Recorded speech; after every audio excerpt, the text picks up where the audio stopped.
Do it. Pursuant to applicable law and my determination that attendance by remote means is necessary because an in-person meeting is not practical or prudent due to the declared public health disaster caused by COVID-19, this meeting is conducted via video conference. We'll now have a roll call vote to establish quorum. Will the alderman please make sure that your microphones are unmuted as a clerk calls your name? Madam Clerk, please call the roll. Alderman Laspada. Here. Alderman Laspada is here. Alderman Hopkins. Here. Alderman Hopkins is here. Alderman Dow. Here. Alderman Dow is here. Alderman King. Alderman Hairston. Present. Alderman Hairston is here. Alderman Sawyer. Here. Alderman Sawyer is here. Alderman Mitchell. Present. Alderman Mitchell is here. Alderman Harris. Here. Alderman Harris is here. Alderman Beal. Yep. Alderman Beal is here. Alderman Zalowski Garza. Alderman Zalowski Garza is here. Alderman Thompson. Here. Alderman Thompson is here. Alderman Cardenas. Here. Cardenas is here. Alderman Quinn. Here. Alderman Quinn is here. Alderman Burke. Here. Alderman Burke is here. Alderman Lopez. Live from West Englewood here. Alderman Lopez is here. Alderman Coleman. Live from City Hall here. Alderman Coleman is here. Alderman Moore. Present. Alderman Moore is present. Alderman Curtis. Here. Alderman Curtis is present. Alderman O'Shea.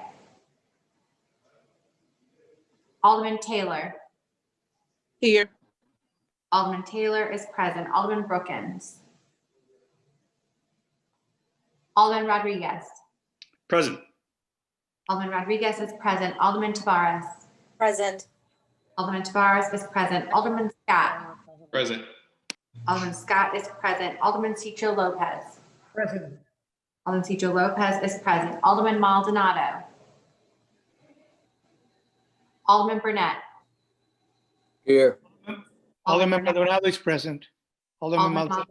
Maldonado is present. Alderman Burnett is present. Alderman Irvin. I am here. Alderman Irvin is present. Alderman Talaferro. Present. Alderman Talaferro is present. Alderman Raboyes. Present, Madam Clerk. Alderman Boyes is present. Alderman Cardona. Present. Alderman Cardona is present. Alderman Wagispack. Here. Alderman Wagispack is present. Alderman Rodriguez Sanchez. Presente. Alderman Rodriguez Sanchez is present. Alderman Austin. Here. Alderman Austin is present. Alderman Ramirez Rosa. Present. Alderman Ramirez Rosa is present. Alderman Villegas. Present. Alderman Villegas is present. Alderman Mitz. Present. Alderman Mitz is present. Alderman Sposato. Here. Alderman Sposato is present. Alderman Nugent. Here. Alderman Nugent is present. Alderman Vasquez. Present, Madam Clerk. Alderman Vasquez is present. Alderman Napolitano. Present. Alderman Napolitano is present. Alderman Riley. Alderman Smith. Alderman Tunney. Alderman Riley's present. Alderman Oh. Riley's present. Alderman Riley is present. Alderman Smith. Alderman Tunney. Present. Alderman Smith present. Alderman Smith is present. Alderman Tunney is present. Alderman Gardner. Present. Alderman Gardner is present. Alderman Kappelman. Present. Alderman Kappelman is present. Alderman Martin. Present. Alderman Martin is present. Alderman Osterman. Present. Alderman Osterman is present. Alderman Haddon. Present. Alderman Haddon is present. Alderman Silverstein. Present. Alderman Silverstein is present. Your Honor, we have a quorum present. Alderman King is present. Present. 1 second. Alderman King is present. Alderman Brookins is present. Alderman Brookins is present. Any other alderman? All right, Your Honor. Your Honor, there are 49 members present.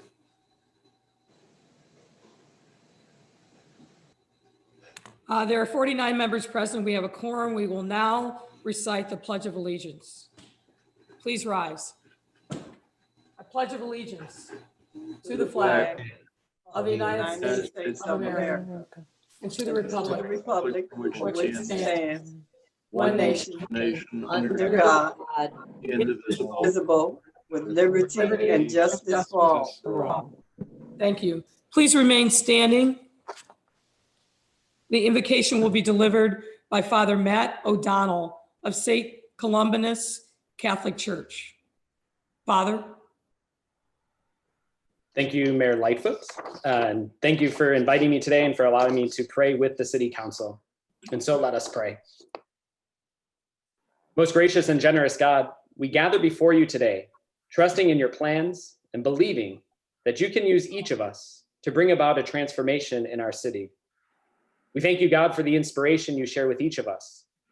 We ask you to help us imagine our futures boldly and to embolden us for the work you are calling us to. We gather today as leaders of this great city, leaders entrusted to care for the least and the lost, leaders responsible for improving the lives of our fellow Chicagoans, leaders asked to listen with open hearts to the hurts and hopes of our fellow residents. God of life and love, we ask you to make us instruments of peace, to create and support neighborhoods that nurture our children. Remind us of the sacred task given to us to stand with those who feel alone and abandoned. God of justice, allow us to be agents of justice in our city. Use us to right the wrongs of injustice that plague the lives of far too many. Remind us today and each day of the awesome responsibility given to each of us to help transform this world. Help us heal the divisions caused by racism, discrimination, classism, homophobia, and gender inequalities.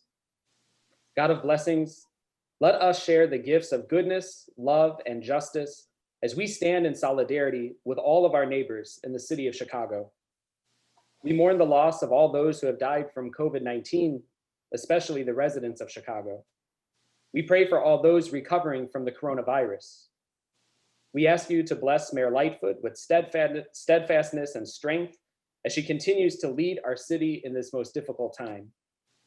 We ask you to bless Clerk Valencia, the members of the City Council, and the employees of the City of Chicago as they work day in and day out to serve the needs of our city. God of hope, we come before you today ready to do your work. Be with us, inspire us, use us for your good. Amen. Amen. At this time, we will have public comment. The council will now begin the public comment period, which is limited to a maximum of 30 minutes. Each speaker is limited to 3 minutes. Any written comments that have been submitted will be posted and made available for automatic review. The first speaker is Mr. Trammell Williams.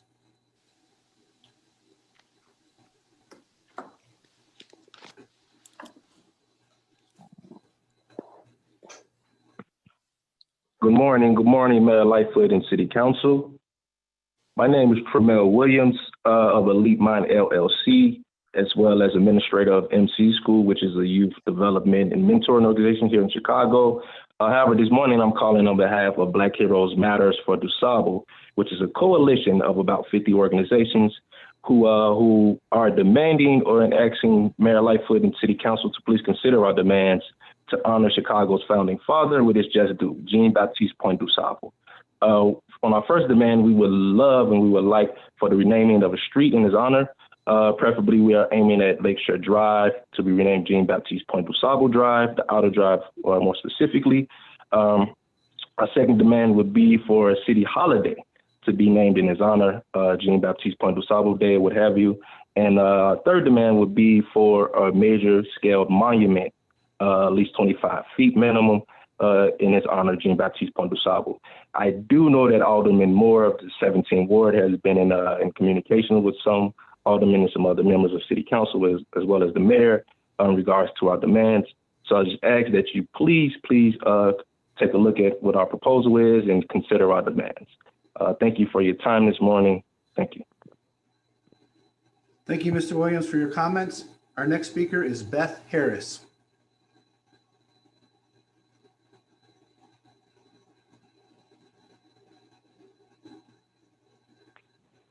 Good morning, Mayor Lightfoot and City Council representatives. My name is Beth Harris. I teach freshman English at Truman College. I am one of over 1,000 part-time instructors at the City Colleges of Chicago. We teach the same classes as full-time faculty. In fact, we teach the majority of classes and the majority of City Colleges students. My English 101 students don't care if I teach one section or 5. What they know is that I am teaching their section. If I did teach a full-time load of 15 credits a semester, 30 credits per year, at the rate I am paid, I would make about $28,000. That's less than half of what a full-time faculty makes for teaching the same classes. We hope that our City College graduates will earn more than that upon graduation. For the record, this is not an issue of teaching quality. This year, my department, for the first time in 7 years, had a full-time opening, and I applied, and I'm pleased to say I was one of the 3 finalists out of about 300 people. All of the finalists were current or former adjunct faculty from the Truman College Communications Department. So I'm not upset that I wasn't the one chosen, but I am acutely aware that I am teaching the same classes now that I would be teaching as a full-timer for more than twice as much.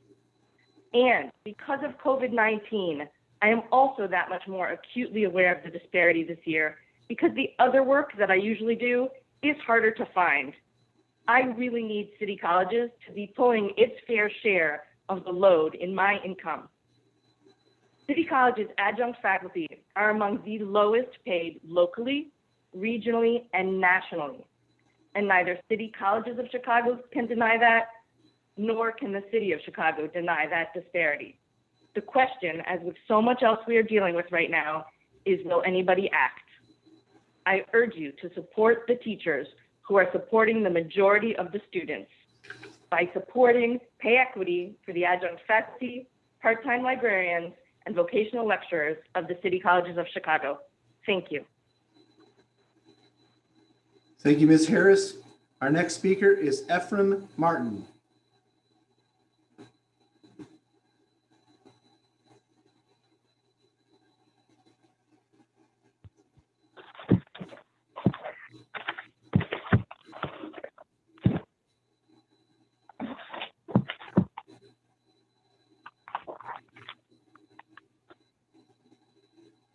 Hello? Yes, Mr. Martin. Yes. Good morning to Mayor Lightfoot and members of the City Council. My name is Ephraim Martin, President of Martins International, speaking on behalf of the hundreds of people who have signed petition and the Black Heroes Matter, a coalition of more than 60 organizations who have signed letter to you, the Mayor, and the City Council for Jean-Baptiste Point de Sable cause. Mayor Lightfoot, as you well know, the city was founded in 1779 by a black man from the Caribbean country of Haiti, Jean-Baptiste Point de Sable. But by virtue of his black skin, he was not given the respect he deserved. Today, we are asking you to act immediately to give Chicago's founding father, de Sable, his due respect with the following. A, that Lakeshore Drive be renamed Jean-Baptiste Point de Sable Drive this year, 2020.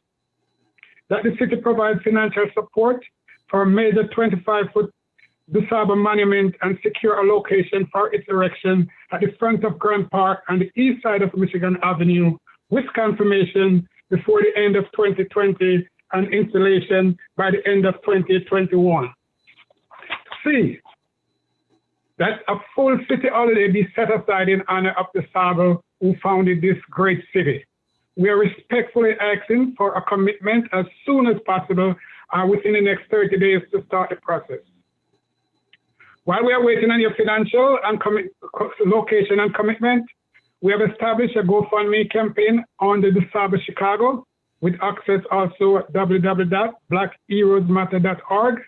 And we are inviting everyone to visit and support the drive as we are hell-bent on seeing the erecting of this monument before the end of 2021 and for official ceremony by the summer of 2022 on the watch of Mayor Lightfoot and all 50 council members.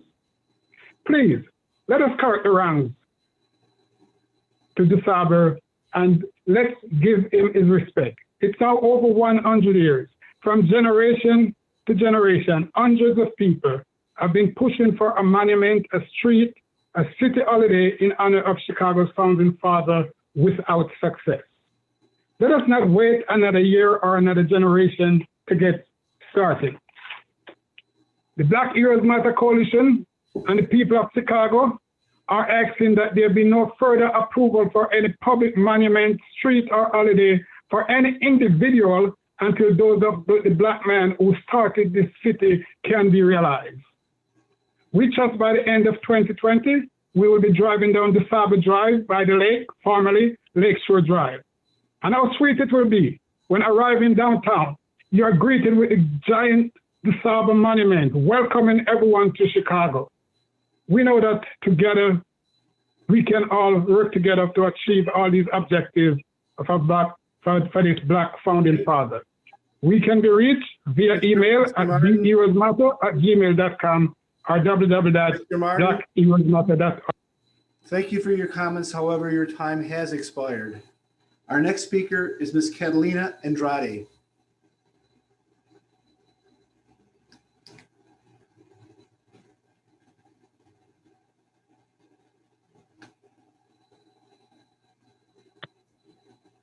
Good morning.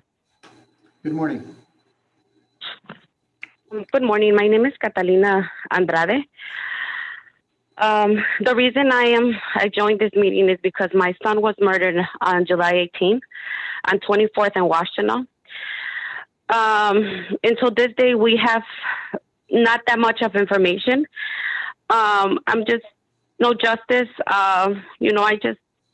My son was a good boy. My son was a very hardworking young guy. He was ready to go to college. He was making good money working with his dad in the railroad. They murdered him. They stole his property. And until this day, we have no information of what happened. It's just very sad that I have to go through all this pain and nobody's giving me answers to what happened. There's city cameras. There's cameras on the businesses and nobody's speaking up. And I just don't think it's fair. All of these cameras, all of these stuff, and nobody saw nothing. Nobody knows nothing until this day. I'm asking the mayor and the city council to get involved. I want justice for my son. God, it's just so hard for me to even speak. Andrade, this is Mayor Yes. Lightfoot. Hi, I Mayor. am very, very sorry for the loss of your son. And as all of us who are parents, we can't even begin to imagine the pain that you are experiencing. But what I can do is we will get your contact information from the clerk, and I will make sure that someone from the police department calls you today to give you an update on the status of your son's case. And then I will ensure that they stay in regular contact with you. Again, we are very sorry for your loss and for your pain, but we will make sure that at a minimum, you are giving information on a regular basis about the progress in your son's case. I commit that to you. Thank you so much, Mayor. I appreciate it. I just want justice for my kid. I want justice for all our kids that have been murdered without no reason in the street. It's not only my son. It's very, very many kids that have taken their lives away. And I believe it's the gang. I just think this needs to end. We need justice and we need peace in our communities. They can't be taking our kids like that. My son didn't do anything to them. He just did a wrong turn in the wrong street and they took his life. I don't think it's fair for them to be in the street taking life like that. I want justice for my kid. He deserves it. My son was a good kid. We understand, ma'am. And again, you have our sincerest condolences on what has to be a deeply painful. Thank you loss. so much. I appreciate it. And I really want justice for my kid. We will make sure that we do everything we can to make that happen. Thank you so much, man. I appreciate it. Of course.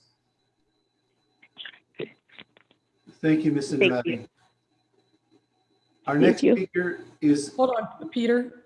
yes, I want to make sure that Ms. Andrade's contact information gets to us right away. absolutely, Mayor. Thank you. Thank you so much, ma'am. Of course. You have a blessed day. God bless you all. Our next speaker is Ms. Daphne Pierre.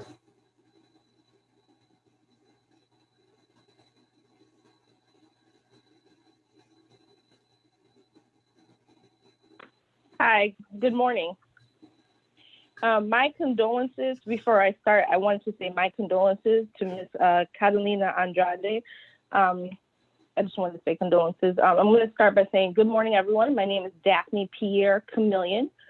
I am an attorney, and I'm also the president of the Haitian American Lawyers Association. I wanted to comment about a request to have the city of Chicago recognize Jean-Baptiste Point du Sable. As many of you know, Jean-Baptiste Point du Sable is the founder of Chicago. Mr. du Sable was a black pioneer from what we now know is Haiti. However, if you ask most Chicagoans, they have no idea who he is and what he meant to the city of Chicago. Black Heroes Matter, along with the support of 50 other organizations, are requesting that the city of Chicago create a holiday honoring Jean-Baptiste Point du Sable. In addition, we are requesting a 25-foot statue be erected downtown Chicago. Lastly, we're requesting that Lakeshore Drive be renamed to Du Sable Drive. I thank you for your time. Thank you, Ms. Pierre. Our next speaker is Alyssa Adamson.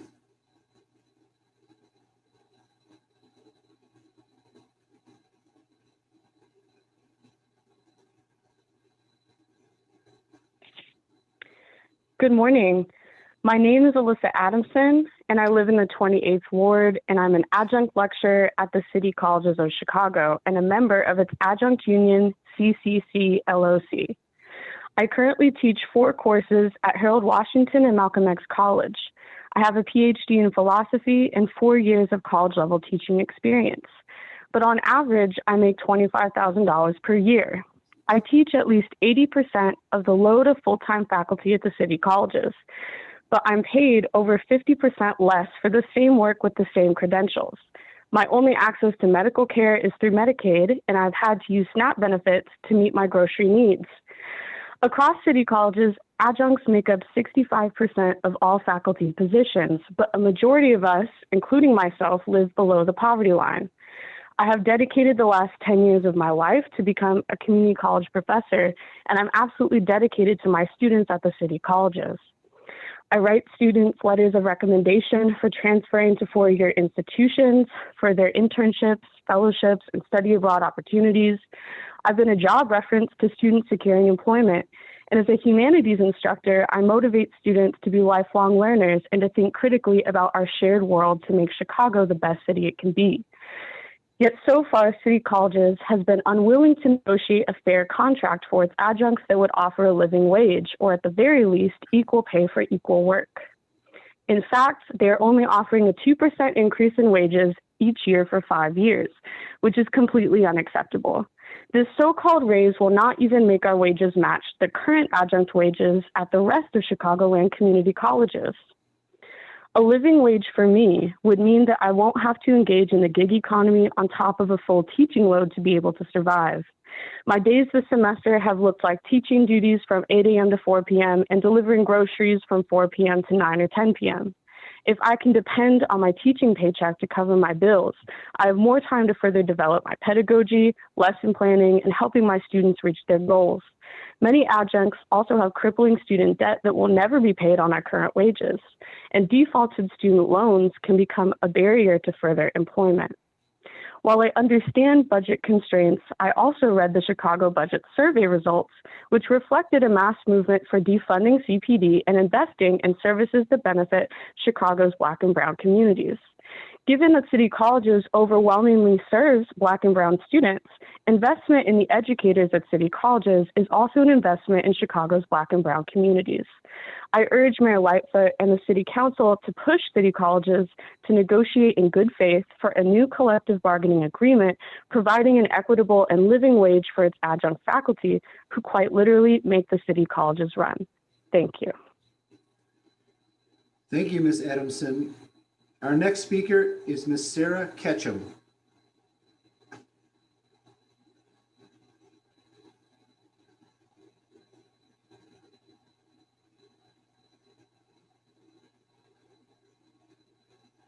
Hi, City Council. My name is Sarah Ketchum. So I'm gonna just get straight to the point. I would like to know a definitive time or date of when the watering metering program is going to be put back in place. Our water is very essential. It's a human right. It's a necessity. My family home is in the 36th ward, and the 36th ward has been awesome. They've been helpful. They've given me information. I recently purchased my own home, my very first home, in the 37th ward. The 37th ward has not been very helpful. The gentleman that I call every other day acts like he just started talking to me. He doesn't know anything that we just talked about 2 days ago. 36th ward, they gave me this information to talk to the city council. They gave me the water department phone number. The water department doesn't know when it's going to be put back in place. The city finance department, the gentleman I spoke to was very rude, very inconsiderate. I'm a truck driver. I went from 55 hours a week to 25 hours a week during COVID. I do a lot of food distribution. So when the restaurant shut down, we slowed down. We didn't shut down completely, but we slowed down drastically. I do not qualify for COVID relief. I did check. The city finance department basically told me that it's a flat rate. When I was at the closing table, they told me the price of the water. I told them that I couldn't afford that. I said I wasn't going to give up my dream home because of a water bill. The lawyer told me, you can get it metered, don't worry, it's not a big obstacle. Later I find out it's a huge obstacle. I'm on a waiting list for a program that has been canceled. No one knows when it's going to start. No one knows if there's lead in the water, if it's being taken care of. Like, I don't understand why there isn't a plan in place to take care of our water system. Our water system needs to be taken care of. It needs to be a priority. We're going to land up being the next Flint, Michigan if we're not taking it seriously. I haven't had the money to move in to my building. I don't have the $600 it's going to cost to hire a mover, but yet the city finance department told me that I should hire a plumber to install a meter. How can I afford $50,000 if I can't afford $600? Again, I just need some more information, someone to tell me, hey, yes, the program is coming back essentially. We just don't know when. Ms. Ketchum, thank you for your comments. However, your time has expired. Our next speaker is Mr. Kenneth Butler.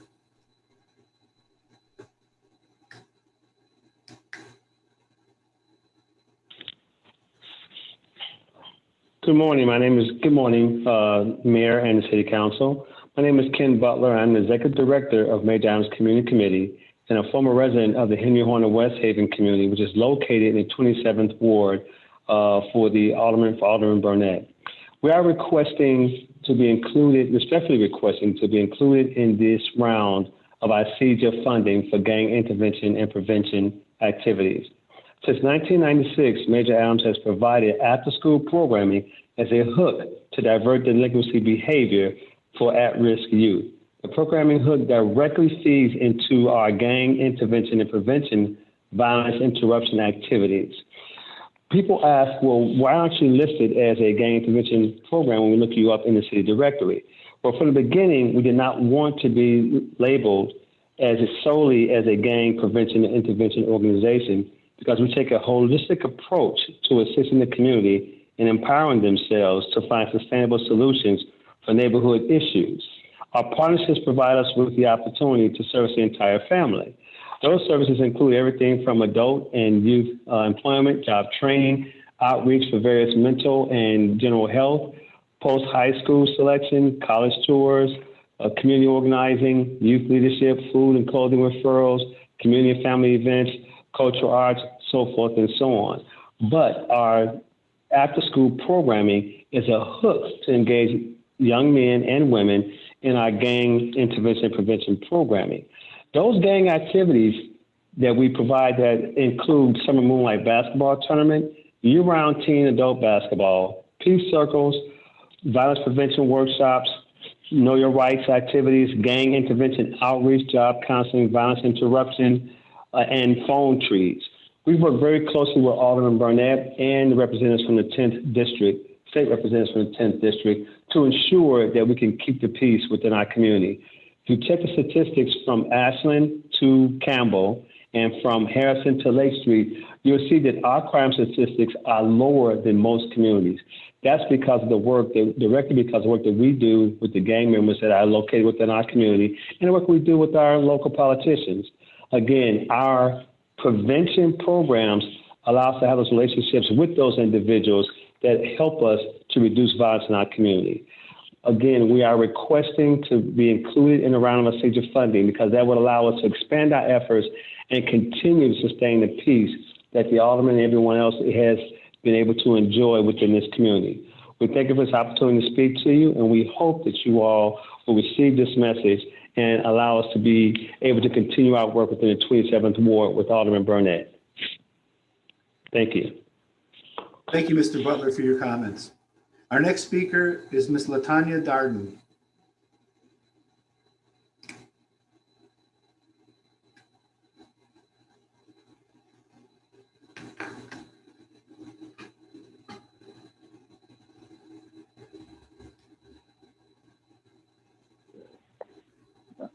Good morning, Mayor Lightfoot and City Council members. My name is LaTanya Darden. I'm the Vice President and Director of the RAIN Project, not-for-profit, where Tim Anderson is our president. We are a new violence prevention not-for-profit collaborating with Major Adams. We've been doing this work for the last 15 years and decided to partner with Major Adams, also Ken Butler. As a company, we focus on violence prevention and intervention. We provide numerous entities for both causes. We use our established relationships in the community to keep the violence down. Our number of crimes committed in the Near West neighborhood are down because of work we have done and continue to do in the community. In addition to violence prevention, we work closely with mental health therapists to assist the community with trauma counseling. We have a job coach to assist in job training. We work closely with shelters to help with homelessness, and we have an attorney on our team for legal advice and direction. We collaborate with construction companies to provide jobs for residents and ex-felons. Our community, in our community, we need the ICEJA funds to provide more resources on a higher level and consistent job training, including providing trade choices for the youth because college isn't always an option. Thank you for your time, and thank you for the options for us to be able to speak on this. We believe that you guys will be a great resource, and the CEJA funds will be a great resource for us as well. Thank you. Thank you, Ms. Darden, for your comments. Our next speaker is Randy Stern.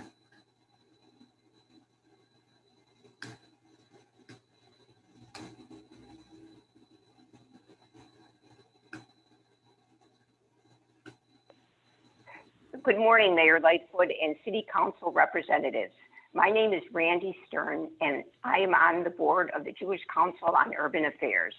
Mayor Lightfoot, I heard you speak at several mayoral forums during your campaign and was impressed with you and your promise to create a civilian oversight body for the CPD in your first 100 days in office. You even endorsed the GAPL proposal early on.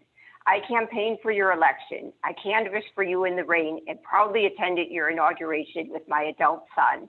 It was an historic moment for many reasons for the city of Chicago. I was excited about you and for the positive changes you promised our community. GAPA has been working diligently for years, having deep community input and in consultation with experts from around the country. GAPA has proposed numerous different solutions, all having the support of both the community and national experts.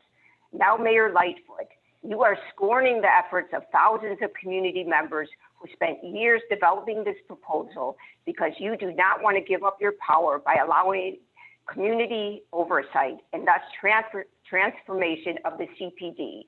What's worse, you are putting the blame on community members for the reason that we do not have a strong civilian oversight agreement, and that is unacceptable.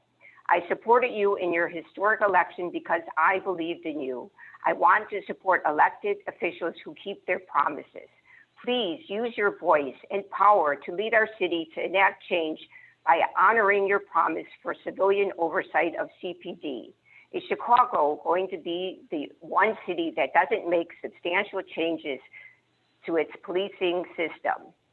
And this message is for you, Alderman Taliaferro. I am deeply disappointed in your backtracking. You had previously scolded the mayor by stating, in your own words, you begin to ask whether or not you even need a commission if they have no authority and no responsibility and no power. Taliaferro, you are flip-flopping and stopping progress. Don't just be invested in political futures, be invested in your community. Please pass GAPA now. Thank you very much. Thank you, Ms. Stern, for your comments. Our final speaker is Mr. Randall Miller.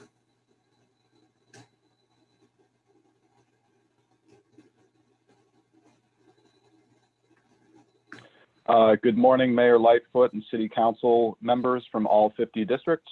My name is Randy Miller. I'm an adjunct professor at City Colleges of Chicago, teaching a full load, and I represent City College's 1,000 adjunct professors, part-time librarians, and vocational lecturers as the president of City College's Contingent Labor Organizing Committee. Over the past 20 years, higher education across this country has changed from employing a full-time faculty workforce with job security and livable wages to relying on a faculty majority of adjunct professors with no job security and very low pay. At City Colleges, for example, about 65% of the faculty are adjunct professors who earn, at best, less than $25,000 a year. Adjuncts can teach up to 4 courses per semester. Full-time professors teach 5. We hold the same degrees and teach the same students, yet we earn less than half the salary of a full-time professor who is just starting their career. Instruction is instruction, whether you're an adjunct or a full-time professor. So why is there such an enormous pay gap? Adjunct faculty, part-time librarians, and vocational lecturers are an invaluable part of the colleges. We work tirelessly day in and day out, semester after semester, year after year, to bring our students closer to their educational goals. We put dozens of unpaid hours into grading, preparing our lessons, mentoring, advising, and advocating for our students each semester. With little job security and no guarantee of future work from one semester to the next, we show up because our students depend on us for the futures they dream about. We may be part-time employees, but we are full-time educators. Still, we are mired in dire financial conditions that often require us to take on second or third jobs to make ends meet and pay for ever more expensive medical costs. Again, the absolute maximum an adjunct working at City Colleges can earn in an academic year is $25,000. For many of us, financial ruin is simply one bad day away. Indeed, 25% of adjunct professors are currently using public assistance in a blue city, in a blue state, and cannot survive without government support. No educator should have to live in poverty to work at City Colleges. In CCC's mission statement, there is a sentence that reads, "We work proactively to eliminate barriers to employment and to address and overcome casual factors underlying socioeconomic disparities and inequalities of access and graduation in higher education." Adjunct faculty are calling on Mayor Lightfoot and this council to act so that City Colleges can no longer perpetuate the casual factors underlying socioeconomic disparities and inequities within its own workforce. It must not undermine its own mission by perpetuating inequities of access created by relegating its adjunct educators to poverty conditions. Support the educators who support the students of City Colleges by supporting a living wage for adjunct faculty. Mr. Miller, thank you for your comments. However, your time has expired. Your Honor, there are no further speakers who have timely signed up for the public comment period. All right, this concludes the public comment period. Let's now move to resolutions. We have several resolutions today. Memorial resolutions for Justice Ruth Bader Ginsburg, Governor Jim Thompson, and the Reverend Leon Finney Jr., as well as a congratulatory retirement resolution for Fred Waller and a final resolution speaking to Breast Cancer Awareness Month. The chair recognizes Alderman Mitchell. Can you put up the... Thank you, Madam President. Madam President, I move for the temporary suspension of the rules for the immediate consideration of these 5 resolutions. Hearing no objection, so ordered. In the interest of respecting people's time, we will forego the formal reading of the resolutions and instead hear remarks from the council. The first is a resolution honoring the life and service of Supreme Court Justice Ginsburg. And with us today are her children, Jane C. Ginsburg and James Stephen Ginsburg. Let me offer a few remarks, and then I will open it up to the floor of anyone who wants to comment on this resolution.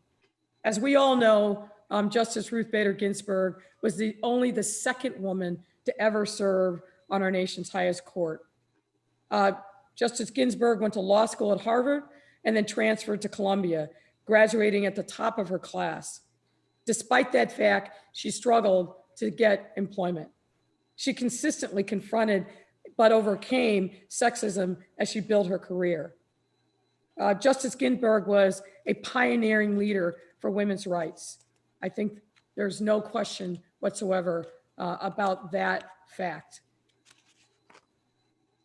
Justice Ginsburg's legacy as a champion for marginalized groups across identities of race, gender, economic status, sexual orientation, disability status, and religion will endure for a lifetime.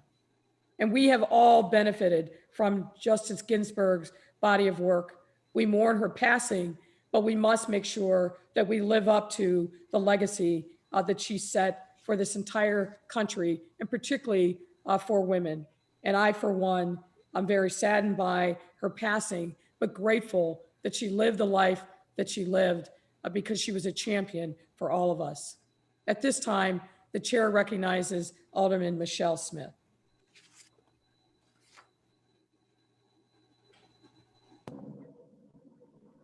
Good morning, and it's nice to see Jim Ginsburg, who I've known for many years.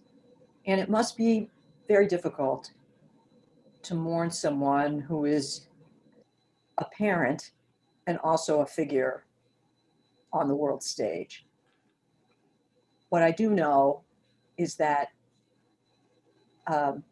Ruth Bader Ginsburg was a mom who supported her children in their pursuits and loved Jim's efforts to create a classical musical label here in Chicago that have been very successful and Grammy Award winning. And to be able to accomplish all she did in life, she had a loving family, particularly a loving husband who by now is famous and on the screen. And I just wanted to thank Jim and his family for their support of this highly influential and important person who was brave, vastly smarter than everybody, and led us and made possible people's careers like mine and many other women. She was of a generation, as the mayor said, where women couldn't catch a break, couldn't get a chance. I have a sister who was in that generation, and she really struggled to have a professional job. And she's almost 80 now. And when, thanks to some of the things that Justice Ginsburg did, 15 years later, I'm 15 years younger than her, when I was able to be recognized at the University of Chicago and get a job and get an interview and get good jobs, I know that that is really done completely due to the people who went before, and Justice Ginsburg is certainly one of the leaders. So I send my personal condolences to the Ginsburg family, and my husband had the pleasure of meeting Mrs. Ginsburg at an event that I couldn't go to. I want to send my personal regards to the family and the thanks of women and other peoples everywhere for her tremendous courage in standing up for the rights of all people. Thank you. Thank you, Madam President. Thank you, Alderman Smith. The chair recognizes Alderman Rodriguez. Thank you, Madam Chair. I wanted to thank the Ginsburg family for being here. And I think I want to also thank Alderwoman Smith for her comments, particularly on the generational impact of Justice Ginsburg. You know, I have my daughter here who's rocking a Ginsburg t-shirt. And I just want to say that the justice has made generational impact. And it's not just those who experienced her long career or her long life that she's impacted, but it's young people like my daughter here who's been inspired by her work. And I wanted to thank the family for sharing her life with all of us. Thank her for her, decades of efforts really on behalf of truth and trying to bring truth to our justice system. My condolences to the family, and thank you for sharing her life with all of us. She's a legend and surely will be missed. Thank you, Alderman. The chair recognizes Alderman Kappelman. Thank you so much, Madam President. What Justice Ruth Bader Ginsburg did for women has been profound and will always be grateful. As chair of the LGBTQ caucus, I've learned through the years that homophobia is rooted in sexism. And so her work there has also helped set us free. Next week, I'll be celebrating 29 years with my husband. And it was only recently, 2013, that we were able to get married. But it was Justice Ruth Bader Ginsburg and her pivotal vote that made the access to marriage open to members of the LGBT community, where we at last felt like we were a part of society. So I am forever, ever grateful, and so is my husband. Thank you, Madam President. Thank you, Alderman Kappelman. The chair recognizes Alderman Lopez. Thank you, Madam President. I too wish to join my colleagues in expressing our solidarity with the Ginsburg family. And I also would like to offer a motion when appropriate to take leave of the body to give the family an opportunity to address this council once all aldermen have had a chance to speak. Thank you. Thank you, Alderman. The chair recognizes Alderman Mitz. Thank you, Madam President. Thank you, Madam President. Can you hear me? Hello? Yes, we can hear you. Thank you. I want to be associated with this resolution as I was thinking about Justice Ginsburg during the time of her passing and hearing her story. It sent chills because of a trailblazer that I would call her, a feisty little lady who broke the glass ceiling to be able to hang with the domination of the male world, gave hope, and it still continues to send hope to women today that we can be able to stand and continue to stand and believe in what we're doing and fighting for the right. And most importantly, fighting to help to overcome the challenge that we face each and every day as a woman. So I'm honored to be able to speak on her behalf today and for all the residents of the 37th Ward. for one who served so long and so dedicated and willingly. I'm appreciative of the family for allowing her to be given to the public for all these years. Thank you. Thank you, Alderman Mitz. And as with all of these resolutions, I will ask the body one at a time for leave to allow the family members to speak. And as I mentioned regarding Justice Ginsburg, her daughter, Jane Ginsburg, and her son, Stephen Ginsburg, are here today. Can I get a motion for the privilege of the floor so they can make brief remarks to the body? So moved. Hearing no objection to the motion, the floor privilege is granted. Welcome, Mr. James Ginsburg. Welcome, Ms. Jane Ginsburg. I'll ask you if you'd like to make comments because the floor is now yours.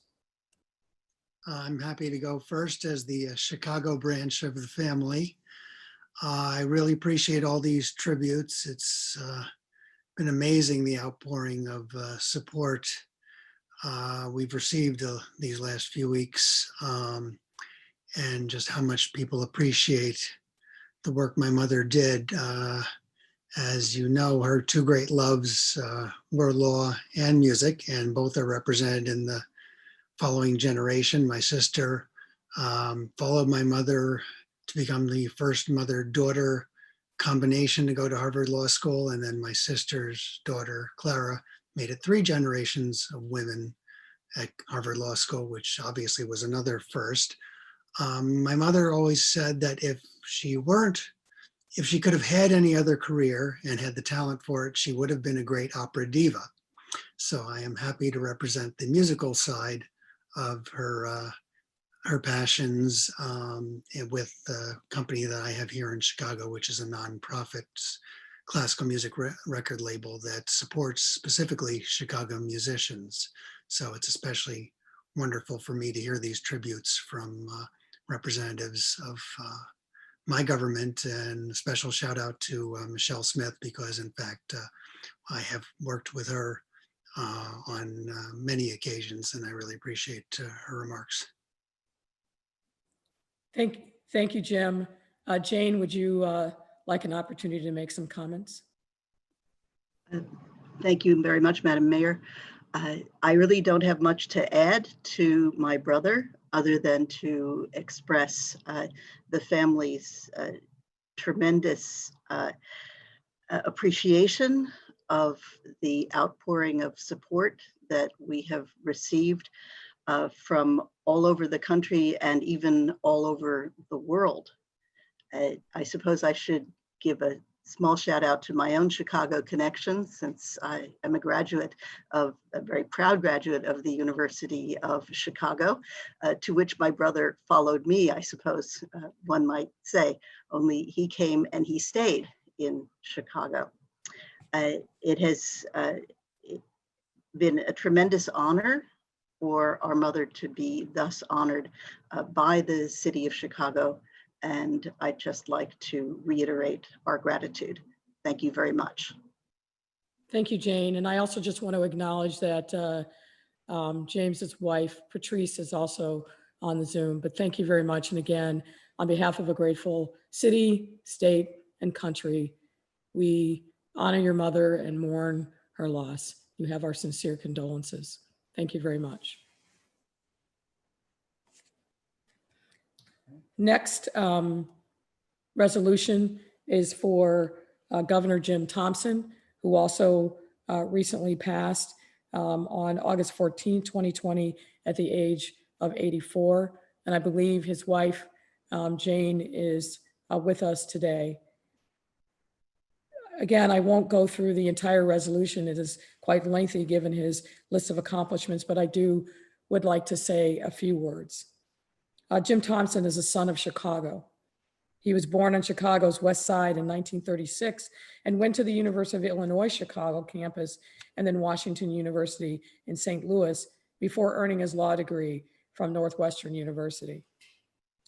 When Jim Thompson ran for governor in 1975, he resigned as the U.S. attorney and announced that he would be a candidate for governor. He was elected with close to 65% of the vote, the biggest gubernatorial win in Illinois since 1848. In 1978, because of a change in the 1970 Constitution, Governor Thompson had to stand for a second term just 2 years after winning his first. And again, he prevailed easily with 59% of the vote. He ran again for a third term against U.S. Senator Adlai Stevenson and won that third term. I actually first met Governor Thompson in the mid-1980s. I was a young Hill staffer working for a member of Congress. And at the time, Governor Thompson served as the vice chair of the federal Martin Luther King Jr. Federal Holiday Commission. That was a commission that was established to help the country celebrate the first ever commemoration of the holiday for Dr. Martin Luther King. And the chair of that committee was Coretta Scott King. And Governor Thompson served ably in that capacity. And that was the first time that I had the opportunity to meet him. He served in a number of different capacities during his time as governor. I'll close and open it up for comments to members of the council by saying that Jim Thompson generated widespread admiration and loyalty as a result of his extraordinary selflessness and skill at promoting and mentoring others. His impressive roster of proteges include many legislators, a former White House chief of staff, a former U.S. Secretary of Transportation, 7 federal judges, 3 United States attorneys, 1 Illinois attorney general, and 4 managing partners or chairs of leading law firms, many of whom I've had the pleasure to work and mentored me over the course of my legal career. We extend our sincere condolences to his wife, Jane, and his daughter, Samantha. And if there are no comments from the floor, I'd like to seek the privilege of the floor for Jane Thompson to speak. Is there a motion? So moved. Moved by Alderman Tunney. Thank you, Alderman. Jane, thank you for being with us, and the floor is yours. Good morning, Madam Mayor and members of the City Council. It is my privilege to be here today, and my daughter Samantha is also on the call, as are Jim's sister and brothers and nephews. This is a very meaningful moment for us, as I know it would be for my husband. As all of you, I think, know, Jim enjoyed being governor and he loved every part of this state. But he was a Chicago boy, born and bred, and never lost his deep-seated feelings for the city and for Garfield Park, where he was born. And he maintained his love affair with the city and indeed lived in this city, with the exception of the time that he spent in Springfield, all of his life. I know I speak for him today when I say that this resolution would be deeply meaningful to him. He has received many honors throughout his years in public service, all of which he was grateful for. But I know this would be among the most meaningful since it comes from his home. Thank you very much for the privilege of speaking to all of you today, and thank you on behalf of my husband and my family for the honor that you bestow upon him today. Thank you. Thank you, Jane, and thank you, Samantha. And Jane, I also want to acknowledge and thank you for your tremendous service to our city for many, many years. Your legacy is well established, and we are grateful to all the things that you've done in your own right to contribute to our city. The chair recognizes Alderman Jason Urban. Madam President, my apology. I did want to speak to this and I didn't get my hand up quick enough. As has been stated, ironically, Governor Thompson was from the west side of Chicago, Garfield Park native, and someone that, as growing up, was probably the first governor that I knew and had an opportunity to meet. So we just wanted to offer our condolences from Garfield Park, the west side of Chicago, to the family of Governor Thompson on the losses. He was a great man, and again, someone that served this state with distinction and with honor. So to the family, God bless you, and may God be with you. Thank you, Alderman. And thank you, and again, our sincere condolences on behalf of the city to the entire Thompson family. Thank you, Jane. Thank you, Samantha. And thank you for the family members for being with us today. Our next resolution is in honor of the passing of Reverend Dr. Leon Finney Jr. Many of you know his story, but let me recount a few words. Dr. Finney was born on July 7th, 1938 in Louise, Mississippi. He was the oldest of 6 children, and his family relocated to Chicago when he was still a child. As he became a young man in the 1960s, Dr. Finney enlisted in the United States Marine Corps and proudly served our country with distinction in the Corps, and he received an honorable discharge in 1966. Following his return to Chicago, Dr. Finney became involved with the Woodlawn organization, and that statement supremely understates the transformative work that he did in Woodlawn and on the South Side as a leader of the Woodlawn organization. Aside from his work with that organization, Dr. Finney served his city in many other ways. He earned a Master of Theological Studies degree and a Doctor of Ministry from Chicago's McCormick Theological Seminary, where he later served as a professor and executive director of the seminary's African American Leadership Program. Dr. Finney sat on the Chicago Plan Commission for more than 30 years when he was first appointed in 1979 by then Mayor Jane Byrne. Dr. Finney also served in many other leadership roles across our city as an organizer with Saul Alinsky's Industrial Area Foundation, chairman of the Monitoring Commission for Desegregation Implementation for Chicago Public Schools, chairman of the Chicago State Board of Trustees, and as a board member of the Chicago Housing Authority. Dr. Finney was also very instrumental in the successful campaigns for many and involvement in the presidential campaigns for Reverend Jesse Jackson Sr. and Barack Obama and the mayoral campaign of Harold Washington, to name just a few of the campaigns that he supported. On behalf of the city, I would like to extend condolences to Dr. Finney and his family. His daughter, Kristen Finney Cook, with her husband and family friend, Veronica Black, are with us today. And I'll open it up to comments from members of the body. The chair recognizes Alderman Pat Dow. Thank you, Madam President. I am honored to be a co-sponsor of this resolution for Reverend Dr. Leon Finney. First, I want to give sincere condolences to his daughter, Kristen, and the grandchildren, Dr. Cook and the other members of the Finney family. I said this before, that I think Dr. Finney led a tremendously impactful life, a life that was full of achievements that not only were his achievements, but achievements for the community.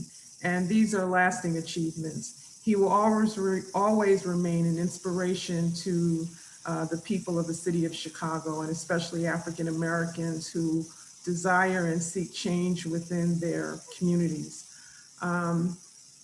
He was a community organizer, he was a developer, and he was pastor of the Metropolitan Apostolic Community Church, which is a historic institution in the Bronzeville community, one that he fought mightily and successfully to save when demolition appeared imminent at that site. And we are forever grateful for his leadership and passion for the people in the community and for this institution.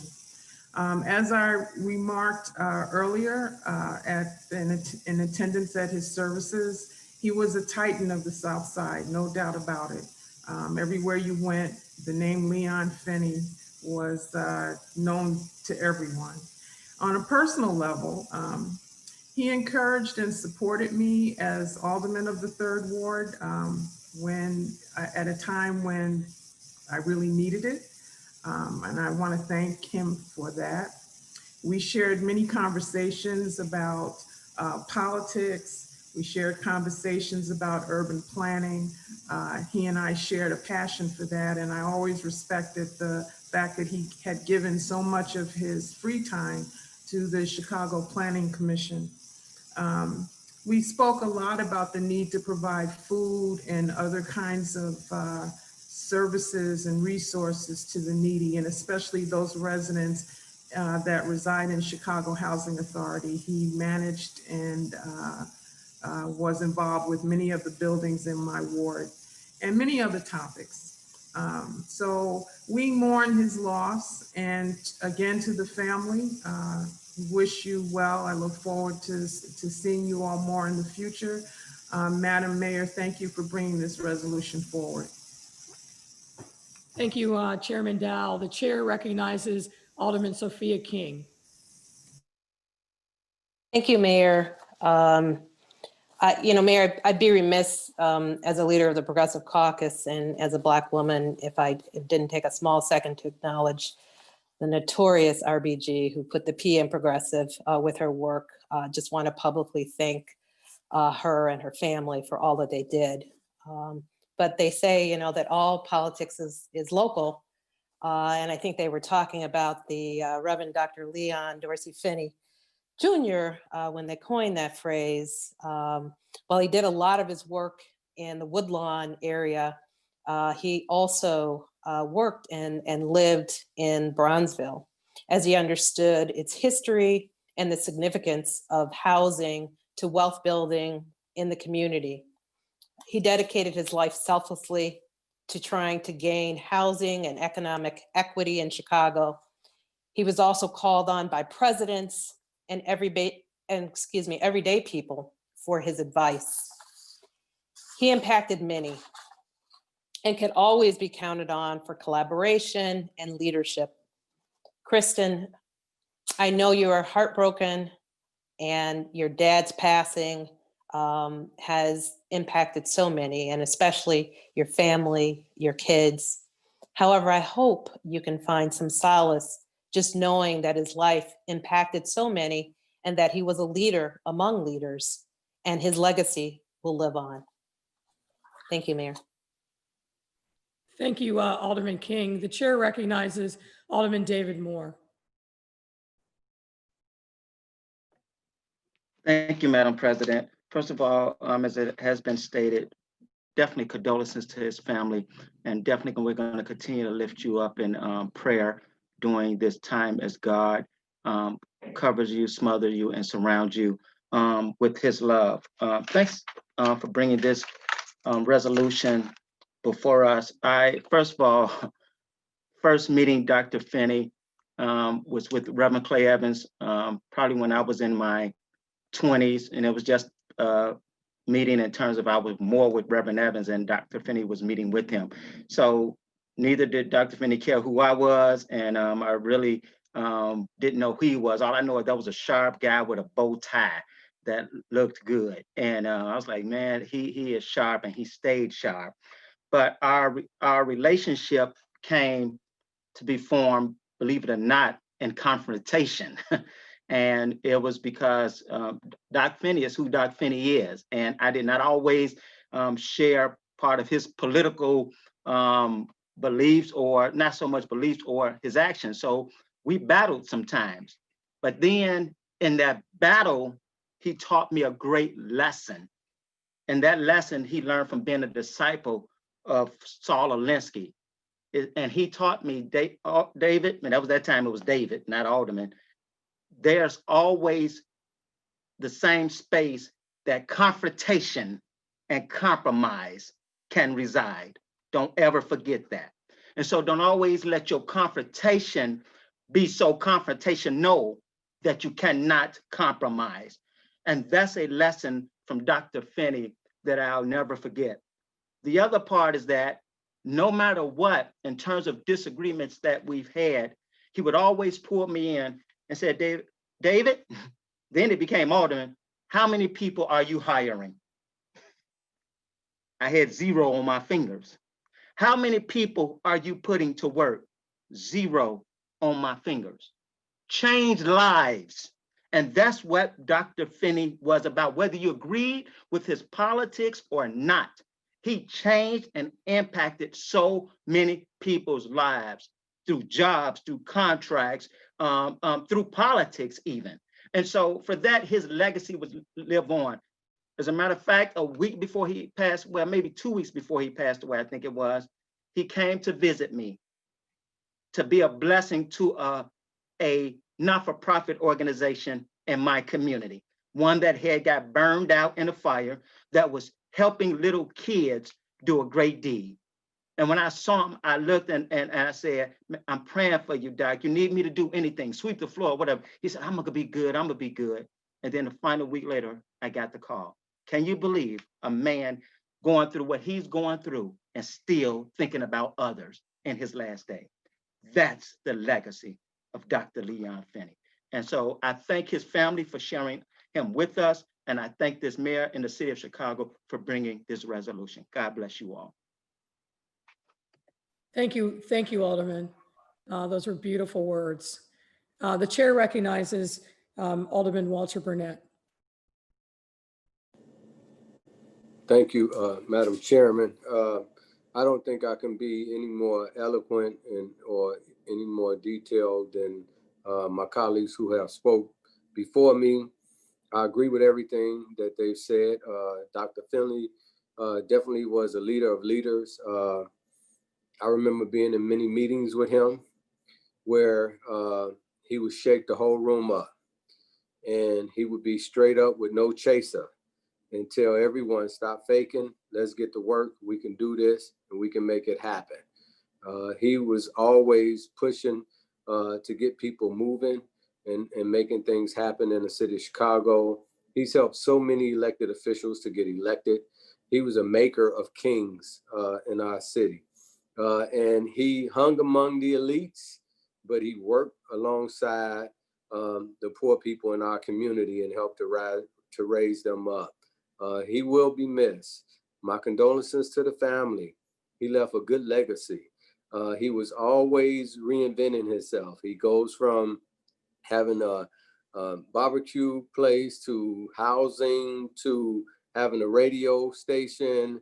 And I think not too long ago, he was doing things with television.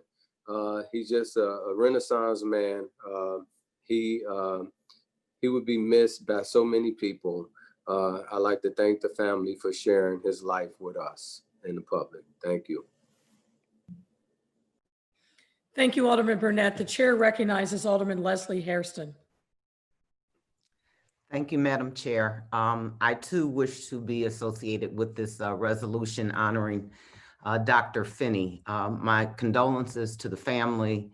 I know I had an opportunity to speak at his service, and I want to thank you for that. But I would have to say that there was no bigger cheerleader for the community of Woodlawn than Dr. Finney. And that goes throughout his whole life. Dr. Finney knew my family before I was born and knew me before I was born, and never let me forget it. But he was always about building a community. He was always about building better. And so be it economic development with businesses, I remember a time when 63rd Street was a thriving business district, and to later on where he built market rate housing to low income housing to middle income housing. He has just been a stalwart of the community. Dr. Finney understood politics. He understood all politics, and he understood that in order to move the needle that you had to have your own team and you had to be prepared. And he was the consummate activist because he had his own team and he knew the power of one vote and he knew the power of the people. And he utilized that to build stronger communities, to impact people. That is the person that you want to take to a good political fight. Better yet, that's the person you want to take to a fight, period, because he is always prepared. He was always prepared. You know, I remember a couple of weeks before he died, he gave me a call and he said, don't worry about that project. I'll take care of it. It's going to be taken care of and things are going to be all right. And I did not know that would be the last conversation that we had.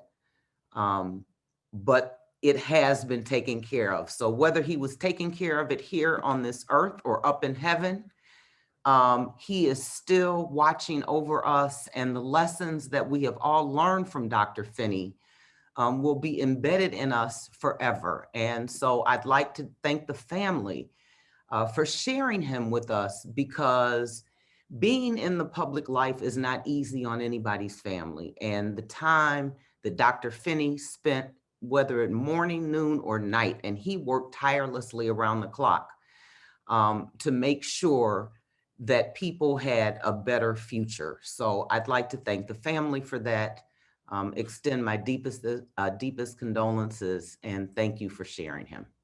Thank you, Madam President. Thank you, Alderman. The chair recognizes Alderman Stephanie Coleman. Thank you, Madam President.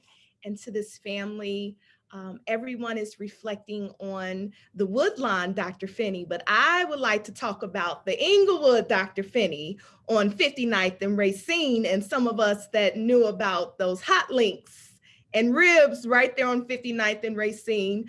I, as a child, grew up, my home church is right across the street.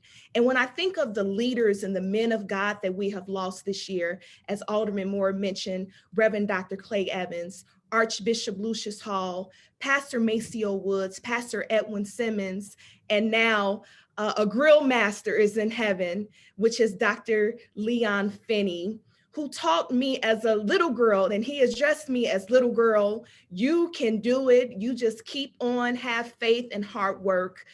Dr. Finney introduced me to the broadcasts and media. My first green screen interview was at Urban Media Radio right there on King Drive.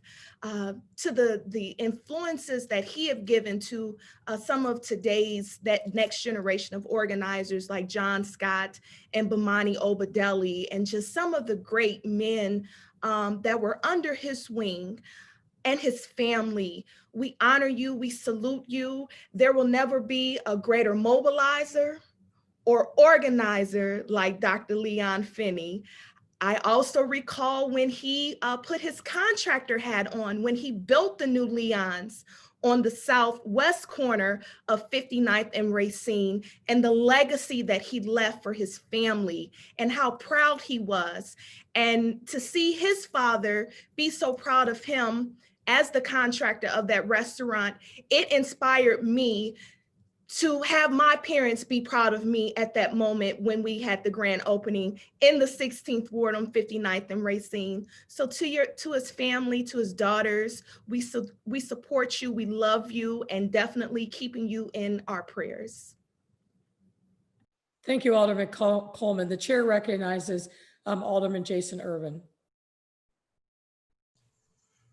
Thank you, Madam President. And again, you know, Dr. Finney, I was going to actually comment similar to what Stephanie said. My first foray with Dr. Finney was actually on 79th and Stony Island at one of their restaurants. I was there with my father, and he introduced me to Dr. Finney. So his legacy runs great from the south side to the west side.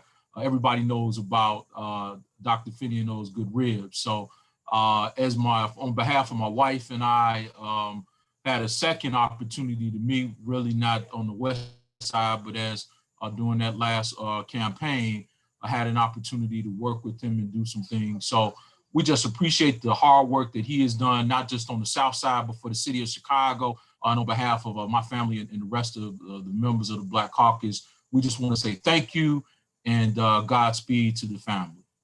Thank you, Madam President. Thank you. The chair recognizes Alderman Howard Brookins. Thank you, Madam Chair, Madam President. I rise to be associated with this resolution. I want to offer my condolences to Dr. Finney and his family on their loss. To all that my colleagues have said, I want to say ditto. Dr. Finney was tenacious. He was formidable. He understood that jobs and economic development was a key to help the African-American community. And he put his money and his word where his mouth was. He stood by Emma and I when we dared to bring economic development in our communities that the unions did not want. And he carried us through that fight. And for that, I will be forever grateful for his leadership, for his friendship, and for continuing to fight for economic development and prosperity for African Americans. God bless you, to the Finney family. Thank you, Alderman Brookins. The chair recognizes Alderman Michael Scott. And thank you, Madam Chair. I too, like many of my colleagues, want to give condolences to the family. I knew Dr. Finney, or I met Dr. Finney through my father and the work that he did with the Chicago Board of Education. And he, like David Moore, when I met him, he would call me Mikey. He knew me as Mikey because that's what my father and my family called me. And, you know, throughout my travels, while working at the park or at my seat as alderman, he would always come and have a kind word for Mikey and would never let me get my head down and always wanted to challenge and push me to do better things. And so I just appreciate his work, and I would be remiss if I didn't get up and say a couple words to the family about your loss. He was a great man. Always kind, always generous with information and making sure that, like my colleagues talked about, that Black folks had an opportunity. The last conversation that we had was about making sure that African Americans had a greater piece of the pie in the city of Chicago. And I know that the Black Caucus is always going to push and challenge that, and he's always challenged us. And so, again, want to thank you for sharing him, the family sharing him with us in the city of Chicago. My condolences to all of you, and God bless. Thank you, Madam Chair.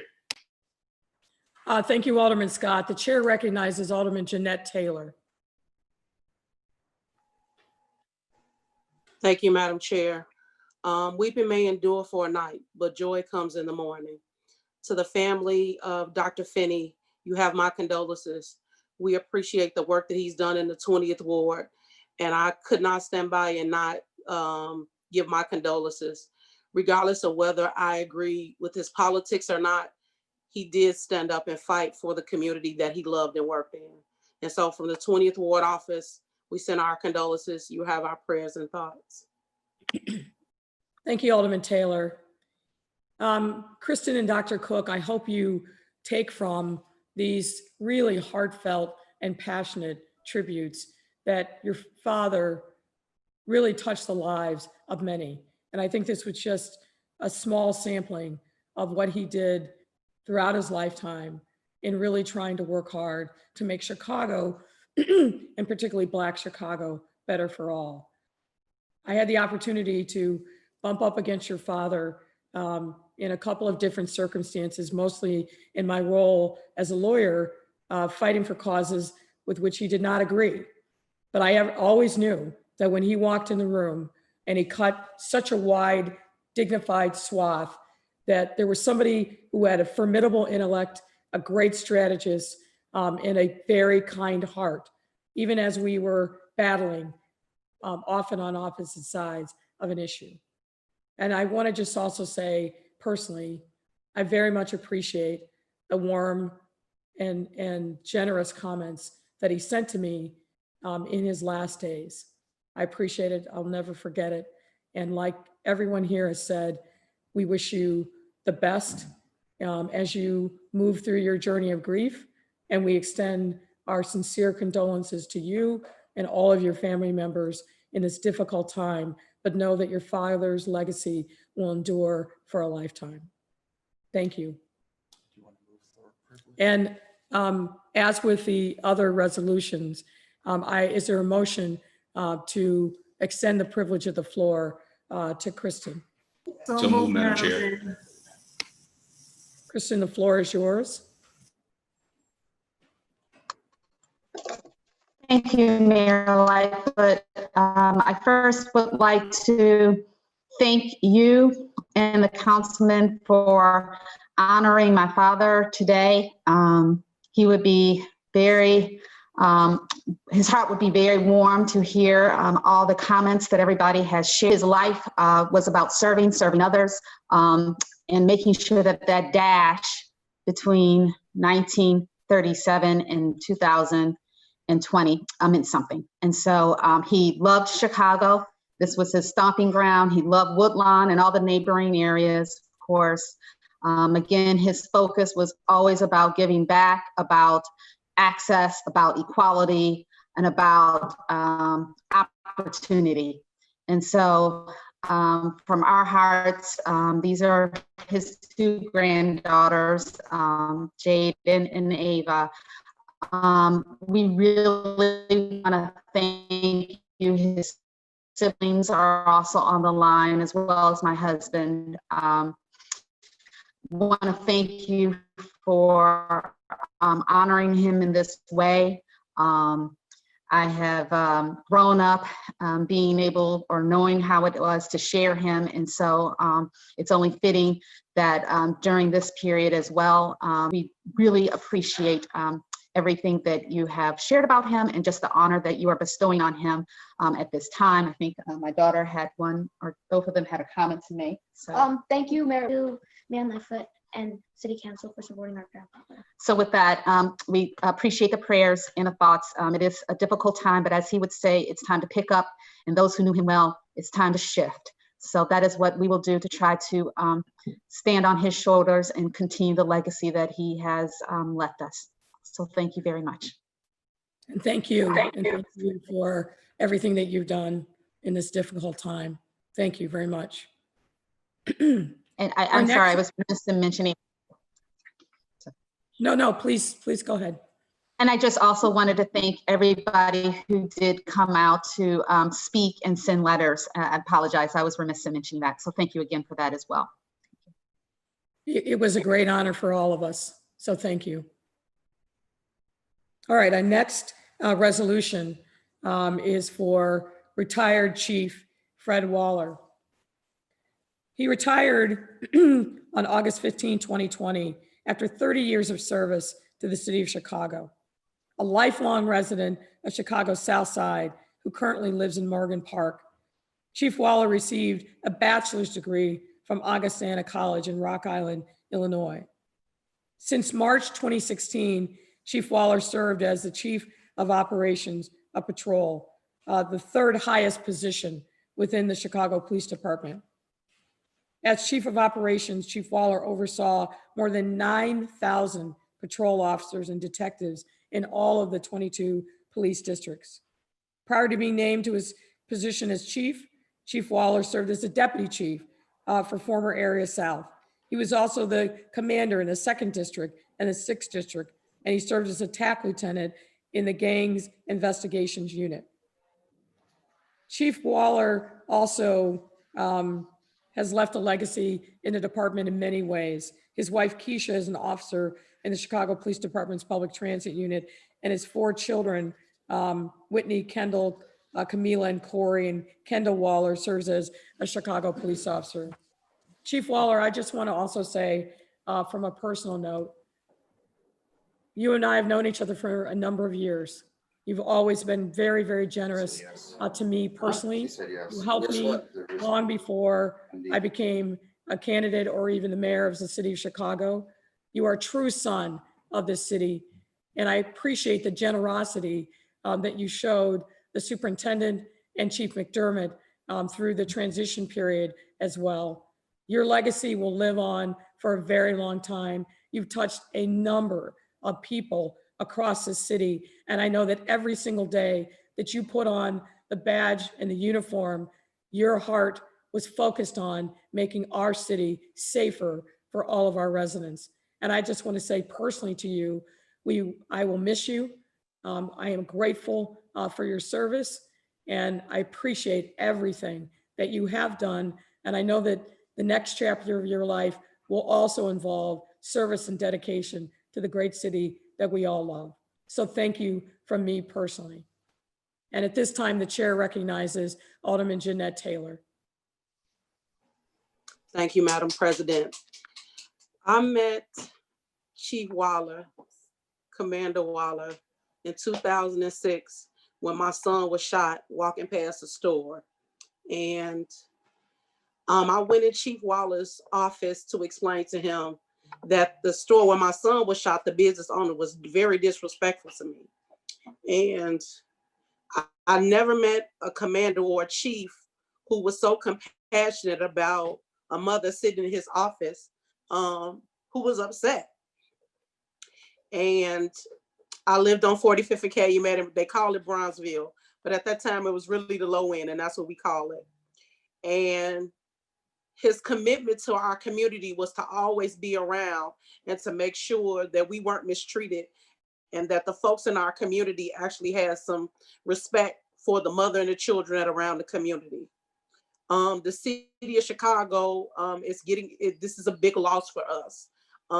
You were the change that I was grateful to see. And I've been honored to know you for the last 10 years, really. And as a new alderman in this space, you were one of the first people to give me a call to congratulate me and to say anything that I needed that you would definitely supply. And so I'm heartbroken that you're leaving, but whatever you do, stay the same Fred Waller you've always been. Thanks, Madam Chair. Put the video back on. Thank you, Alderman Taylor. The chair recognizes Chairman Michelle Harris. Thank you, Madam President. Today, I am just proud to be associated with this resolution, but sad at the same time. You know, again, everybody kind of knows Chief's history. He was been a commander kind of all over the universe, but when he came to the 6th district and became my commander, I was tickled pink because I knew that we could see change. And boy, did he change the complexion of the Cottage Grove corridor. And I'll never forget how he committed, and whatever he said, his word with his bond, he never backed off of it. Soft-spoken, but so strong, and had his voice is, you know, when I get excited, he had a tendency to talk real slow and get real quiet so he could calm me down.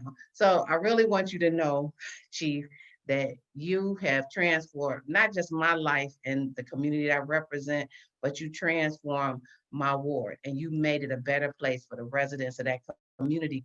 And you never made it you never did it and making a big noise and a big stink. You just did your job and you were so good at it. When you became chief, man, I was like, that's the man. He was the go-to man. And I could go to you and whatever problem I had, you always resolved it.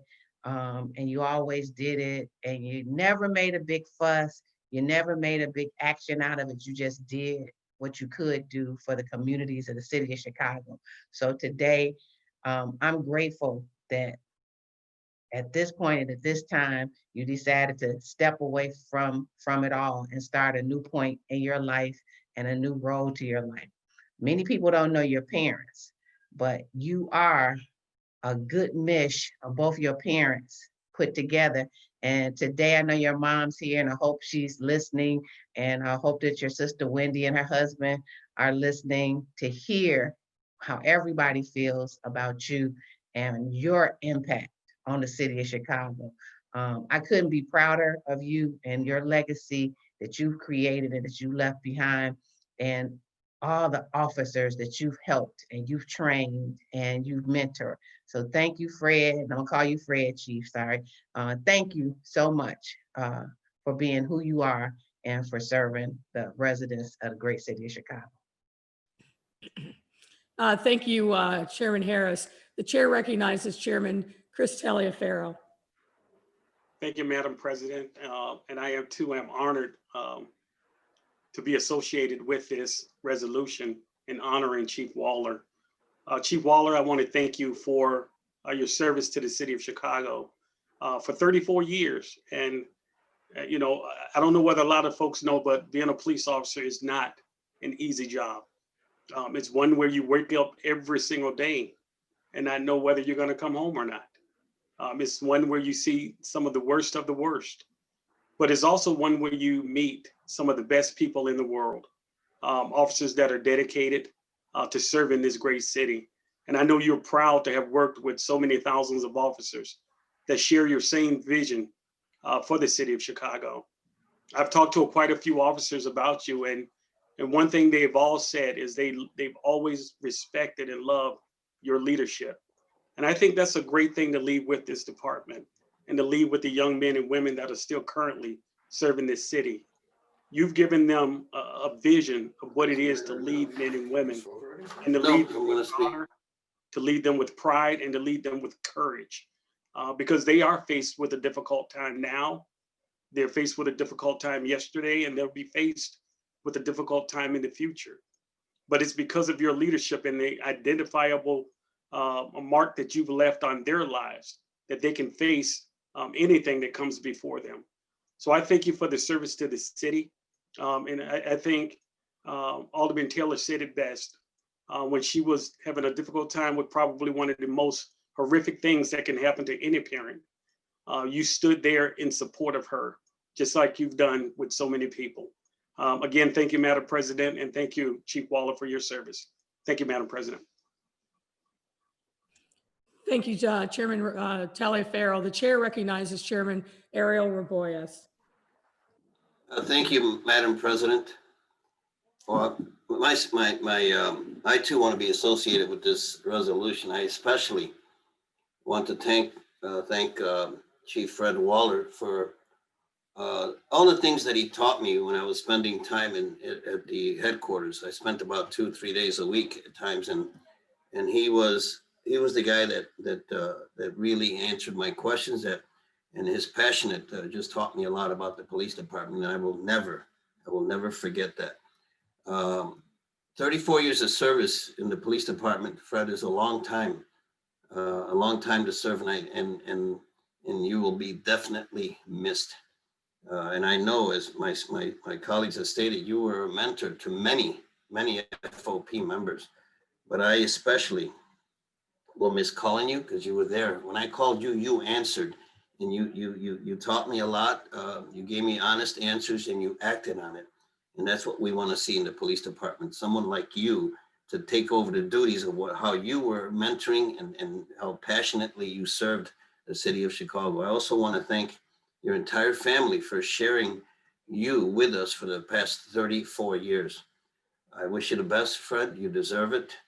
And keep smiling, baby, because we miss you. We will miss you. And I personally want to say you're my friend. Thank you. Thank you, Madam President. Thank you, Alderman. The chair recognizes Chairman Carrie Austin.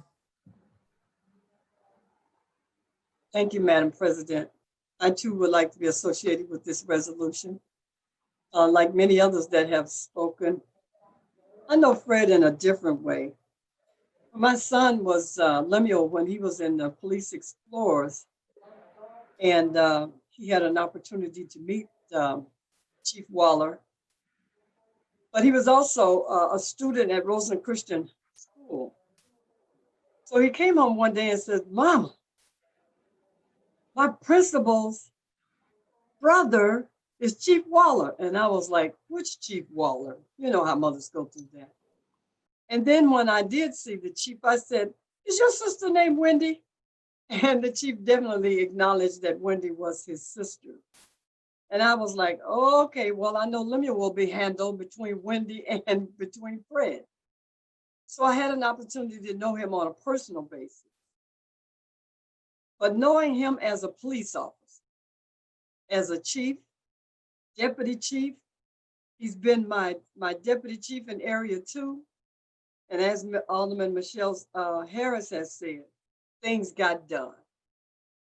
We were at one time, we were the highest in violence, and the chief helped bring that down, bring those numbers down.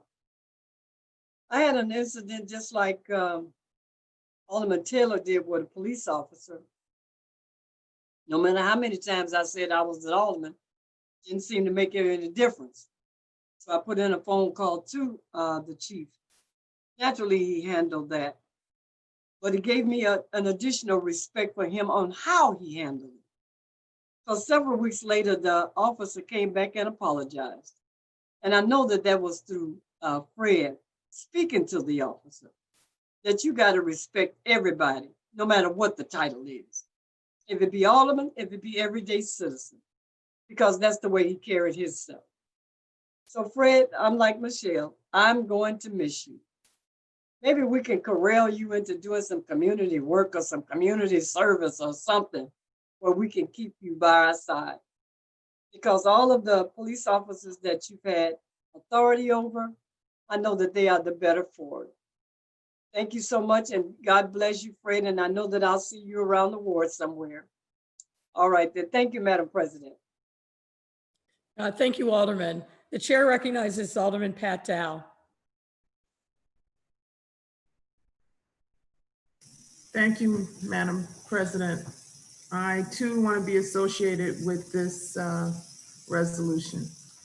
I'm prone to get emotional, so I will try to keep this short. First of all, congratulations, Chief Waller, Fred, on your retirement. You are my friend, and you are my all-time favorite police officer ever. I just wanted to use my time today to lift up your leadership and your passion for community policing. You represent how policing should be done in the community. I want to thank you for mentoring Dion Boyd and having him placed in the 2nd District where you also served. I just want to wish you the best as you leave the police department after 34 years. You have indeed put in your time. I'm not used to seeing you in regular clothing.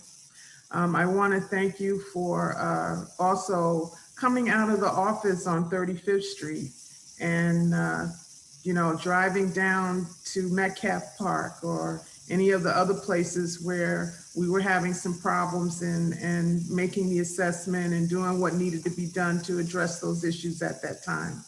You are the epitome of what it means to be a public servant, police officer, handling public safety in our communities. And I wish more officers had the kind of heart and mind for this job that you have.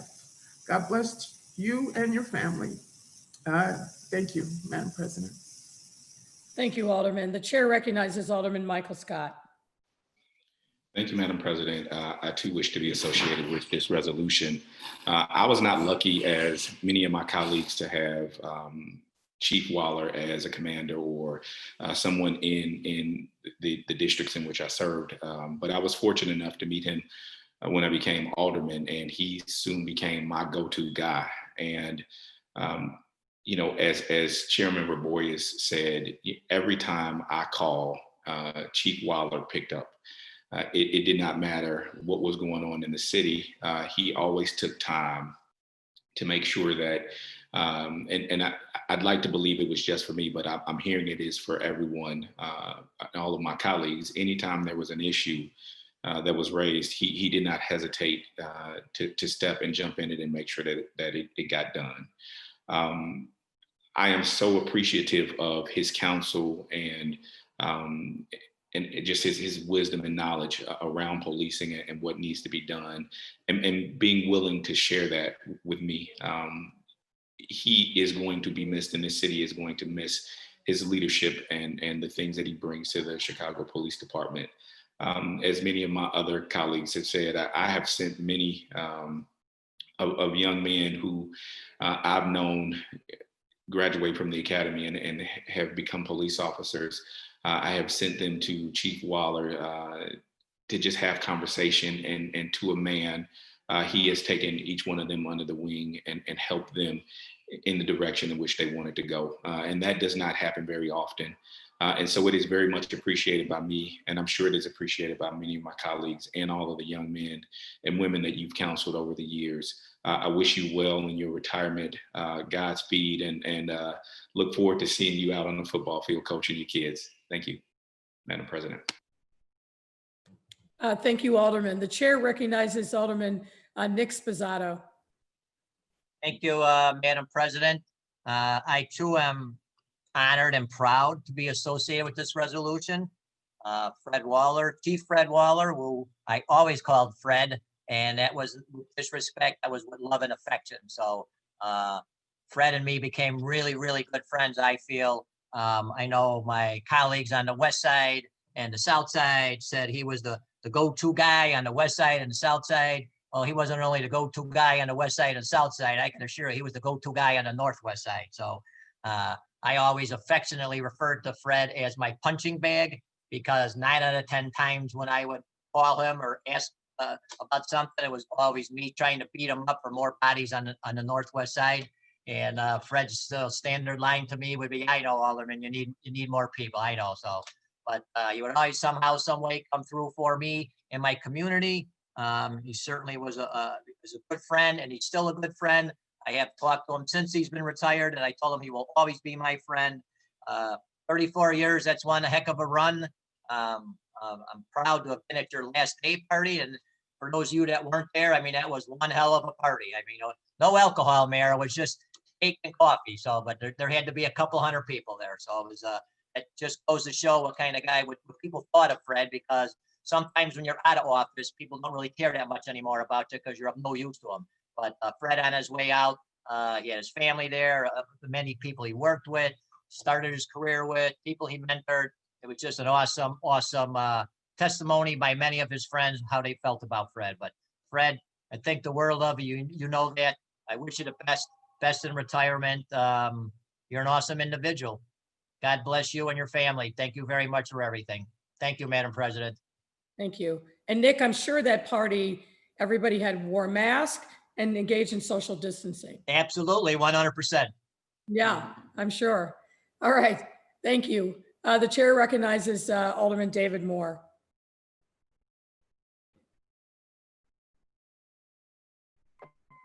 Am I unmuted? You're unmuted. Oh, okay, I don't know what I did, but first of all, Chief, did you really think you were going to get away without us recognizing you? And so I know you tried to, but there was no way, because I know your humbleness, but there was no way we were going to do that.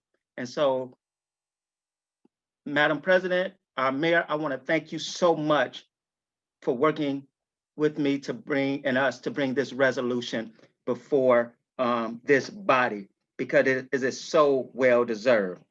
So to my chief, my friend, my brother, a man's man, I don't get to say that about everybody. I am hurt.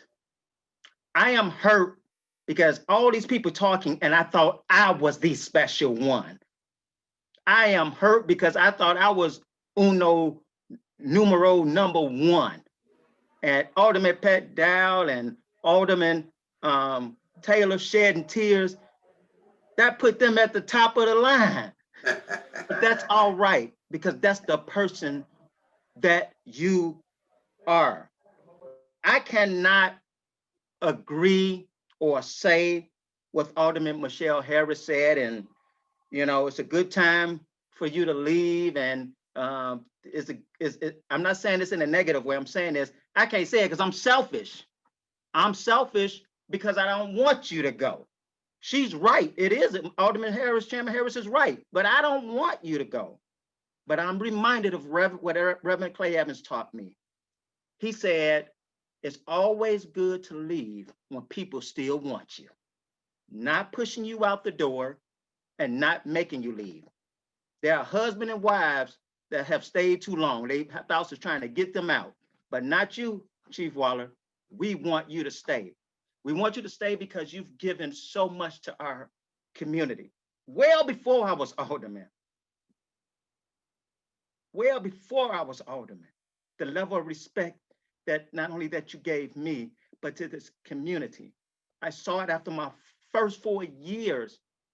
And we asked for the numbers because I know I'm out there on the ground, and every time I'm calling you, you're responding that our crime numbers went down 13%. I was so happy to report that after my 4 years. That was because of your leadership, and I'm grateful for that. Man, I'm just reminded, and I use this. I will call you, and I'm going into my explanation, and you cut me off. Just tell me what you need. And so I'm telling people, when I do that to you, I get it now. Get to the point. Tell me what you need so I can help you. Don't give me the long story. Just tell me what you need. And those needs were met under your leadership. And so I am grateful, first of all, to God for giving us you. I'm grateful and thankful to your family for sharing us with you.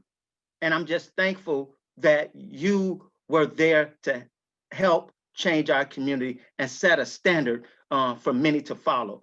My last point is that I go from north side, south side, west side. I got police officer friends everywhere. There's not a one person that did not have a good thing to say about Chief Fred Waller. And they said they will work their butts off for you. My gosh, that's a leader. And so I'm happy that you're doing what you want to do, but I'm not happy that you're leaving. So may God bless you, may God bless your family, and we will keep in touch. Thank you, Madam President. Thank you, Alderman. The chair recognizes Alderman Napolitano. Thank you, Madam President, for giving me the opportunity to speak. I too support this resolution. I'll make mine very quick. Chief Waller, I did not have the great pleasure to work for you when I was on the police department, but I had many family and hundreds, if not thousands of friends that have worked for you. And I swear on my 3 children, they've all said the same thing. Great copper, great supervisor, and just an all-around great guy. And as an alderman, you've proved that to me. You are going to be missed. God bless you. It has been a pleasure to be around you. You have made an impact on a lot of officers coming up through the ranks because of the type of leader you were, and not just supervisor, but the type of police officer you were and friend to all of, not just police officers, but everybody that you've come in contact with. You're going to be missed. Thank you for all you've done, and thank you for your kindness, and what a great heart you have. I don't know if you know this, but a lot of people call you the baby face supervisor, and God bless that, and enjoy your retirement, sir. Thank you, Madam President. Alderman King.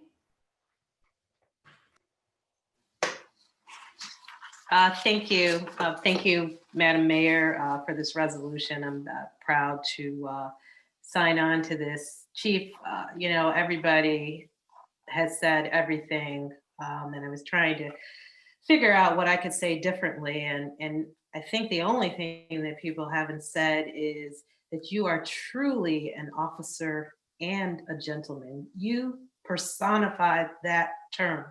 When I think of that term, officer and a gentleman, I think of you. I am so sad to see you go, not just personally, but because there will be a huge void in leadership with you gone, both direct and indirectly.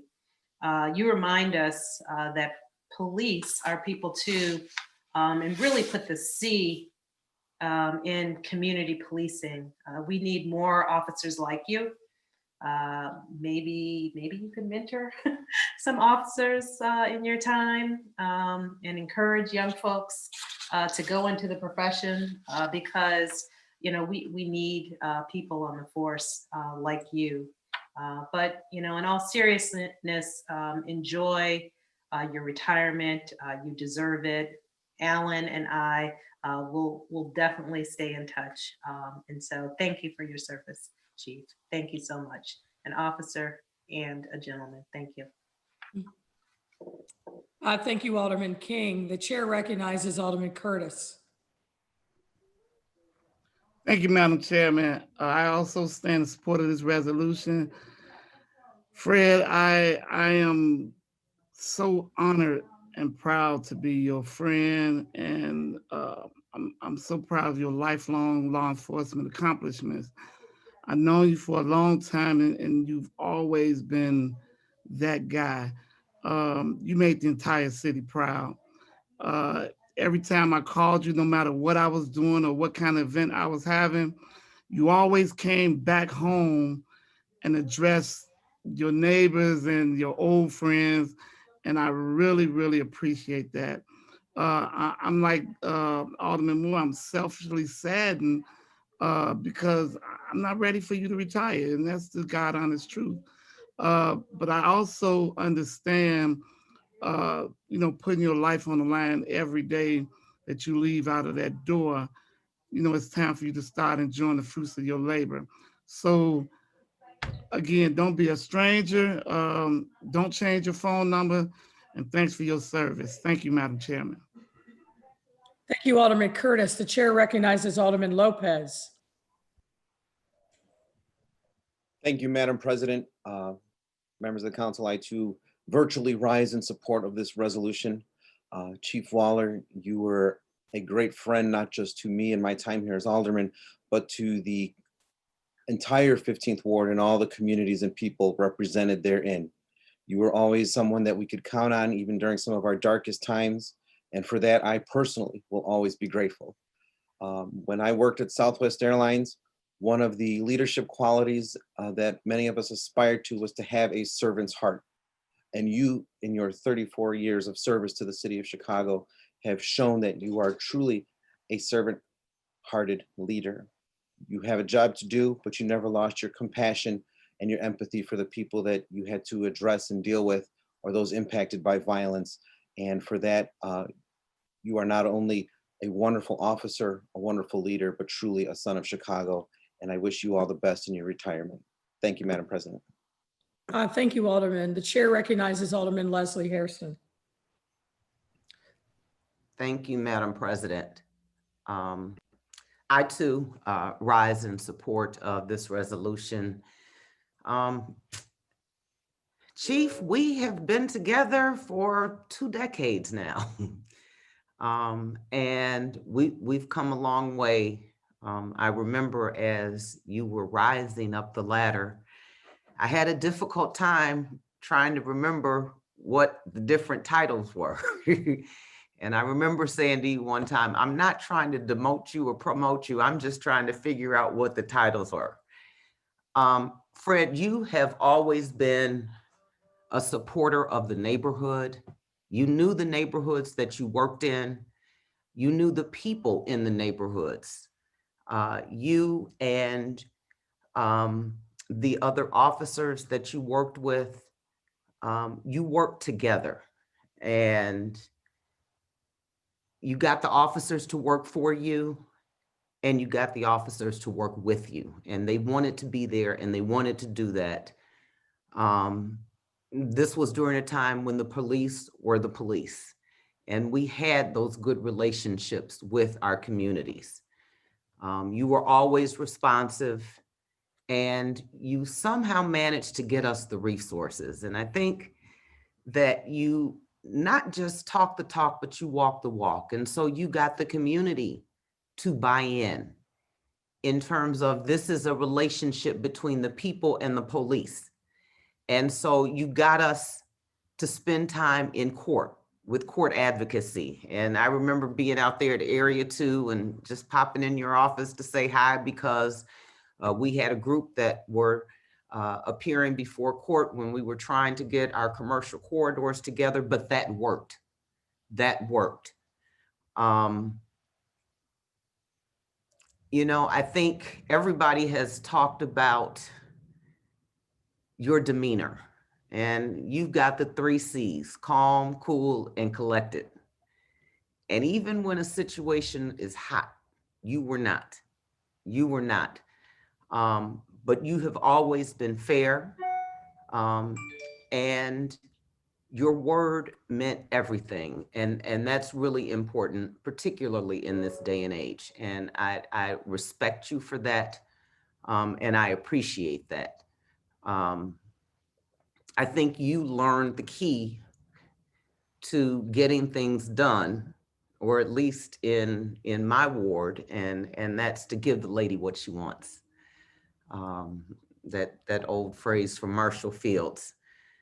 I hope that you take your 34 years of knowledge and use that time to guide and counsel this city back to a healthy state.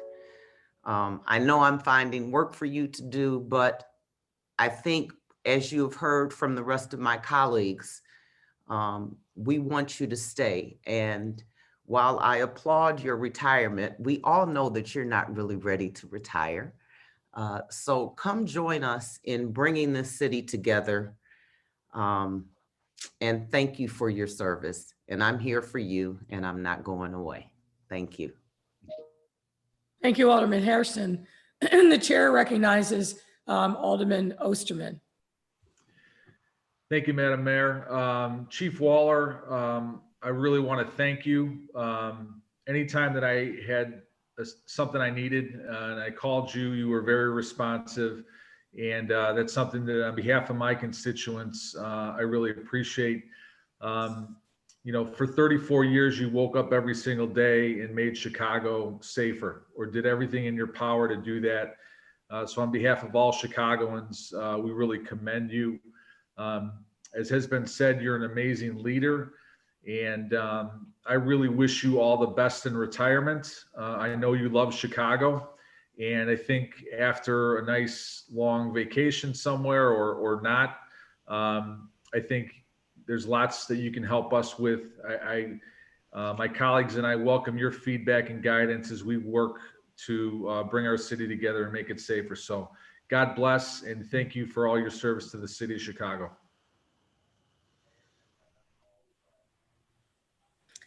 Thank you, Alderman Osterman. The chair recognizes Alderman Mitz.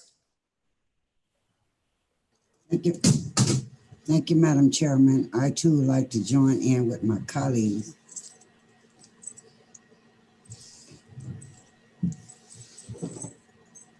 Sorry, this little mouse just fell.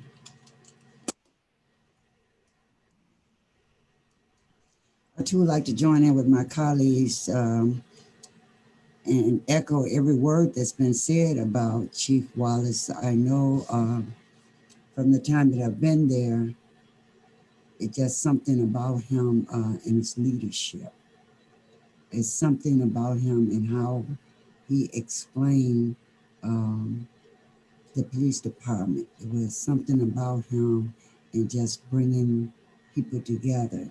It didn't seem as though this were a stressful job, even though I know he was carrying the weight of the world on his shoulder every day, but he did it with grace. And yes, that is a true leader, one who has been called to do a job and did it to the best of their ability each and every day.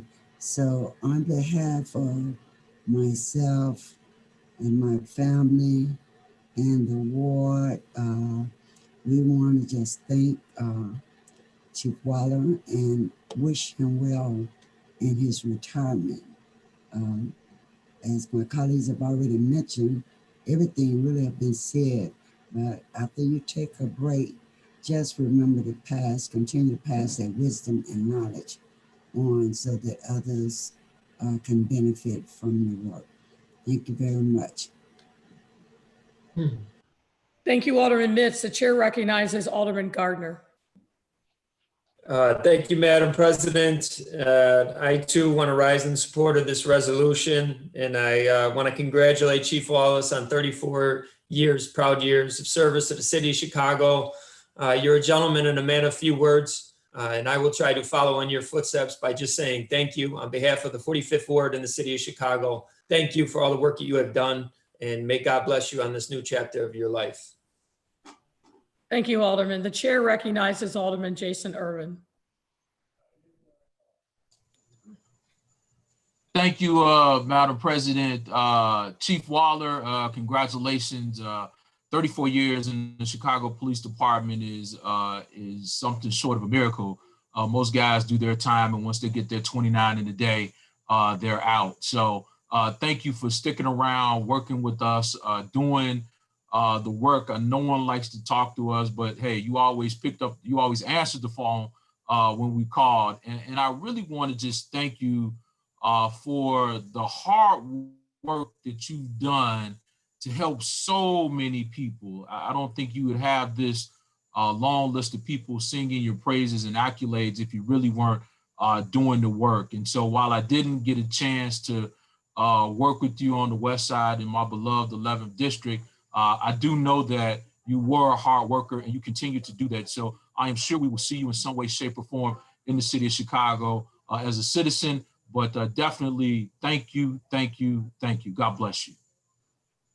Thank you, Alderman. The chair recognizes Alderman Stephanie Coleman. Thank you, Madam President. And to Chief Waller, I remember December 22nd, 2019 in the 16th Ward over on 57th and May. And sir, I was just a freshman alderman, not even 5 months in office. And you came and you reassured on that evil day, that dark day, I'll never forget when we were, when we made national news of 13 shootings in Inglewood. And Chief, you reassured me that aldermen, we're going to get justice. We're going to find out who destroyed and, you know, who just, I still get goosebumps thinking about that evening, but it was your leadership and your compassion. Commander Robinson at the time was our commander, now Commander Larry Snelling. And when I think of 34 years, that's longer than I've even been on this earth, of the years that you have given to this great city. Sir, I'm reminded of a Bible verse that says, when you become faithful over just a few, God will make you ruler over many. And thank you for 34 years of serving and protecting. Thank you for 34 years of being an example for young Black men and women, and how you are some will argue that you should have been our superintendent. But you are the difference, and you are the change, and you are the trust. You are a man of character, of trust that we want to see within our city. So thank you, Chief. And I'll be looking forward to seeing you in your retirement, hopefully on the football field. I'll even come to the West Side to a football game. God bless you. Thank you, Alderman. And our final speaker is Alderman Matt O'Shea. Thank you, Madam President. I too stand in support of this resolution. Chief Waller, thank you for your dedicated service to our city these past 34 years. Thank you for being such a positive, strong mentor, not only for the men and women of the Chicago Police Department, but for young men and women all across our city. You're a gentleman and a scholar. I will miss our phone calls talking about crime issues and making sure that our community was well protected. But I look forward to your next chapter. Be well, my friend. Thank you for your service. Thank you, Alderman. Chief, from the north side to the south side, on the west side and everywhere else in between, you've heard, I think, the accolades of people of different backgrounds, different experiences coming together to share their personal experiences, their praise of you. That speaks volumes about the lives that you have touched in our city. And I know you're a man of few words and often shy away from the limelight, but I'd ask leave of the body, if there's a motion, to give you an opportunity for the privilege of the floor to say a few words. Is there such a motion? So moved. Moved by moved. Alderman David Moore. So moved. Chief, the floor is yours. Thank you so much, Mayor and Alderman. I just want to say, first of all, that I feel unworthy and humbled to be recognized on this day with the aforementioned great men and women who've had much more of an impact on humanity than I ever could even imagine. 2020 has been such a challenging year for all of us. And I just want to say the resolve and determination of all of you all and the Chicago Police Department is greatly understated and greatly underappreciated. My time with the police department was a great time. I was always of the mindset of service before self, and I lived by that. The time on the police department was a great time. All my days on the police department were good. Some, of course, always were better than others. And as with you all, I will always cherish and appreciate the relationships, and words just cannot even begin to express the appreciation for this recognition. As Alderman Moore said, even with many of you all, we found compromise when it first started off as confrontation. And I just want to say the relationships and friendships that I've been able to foster and build, I'll always admire you all for your work and your efforts. And I just want to say again to you, Mayor, and to all of you, Aldermen, thank you so much. Thank you, Chief, and we wish you well in your next chapter. Thank you so much for being with us today. And more importantly, thank you for your incredible dedication and service to our city. Thank you. Thank you. Thank Mayor. you, Fred. Thank you. Thank God you. bless you. Thank you, Fred. God bless you. Thank God you. bless you and your family. God bless. Thank you. Thank you. Ladies and gentlemen, before we move on to our last resolution, I just want to pause for a moment and reflect that the three men that we honored here today, Governor Thompson, Dr. Leon Finney, and Chief Waller, are all true sons of Chicago. And this is a proud day for all of us. Their contributions have made an enormous difference in the quality of life for people all over this city. And really, it redounds to, I think, all of us to make sure that we continue in the legacy that they have left for us to pick up the mantle. I'm a track person, so to pick up the baton and run the next leg as hard and as dedicated as they have run. So thank you for your sponsorship of these resolutions. Thank you for your incredibly heartfelt words today. And thank you to the life and legacy of our honorees. Our last resolution is on National Breast Cancer Awareness Month. Let me just say a few words. And again, if there are others who want to join, we will open the floor. There are approximately 1.38 million new cases and 458,000 deaths from breast cancer worldwide each year. And more than 200,000 Americans are expected to be diagnosed with new cases of breast cancer in 2020 alone. My friends, those are staggering and sobering numbers.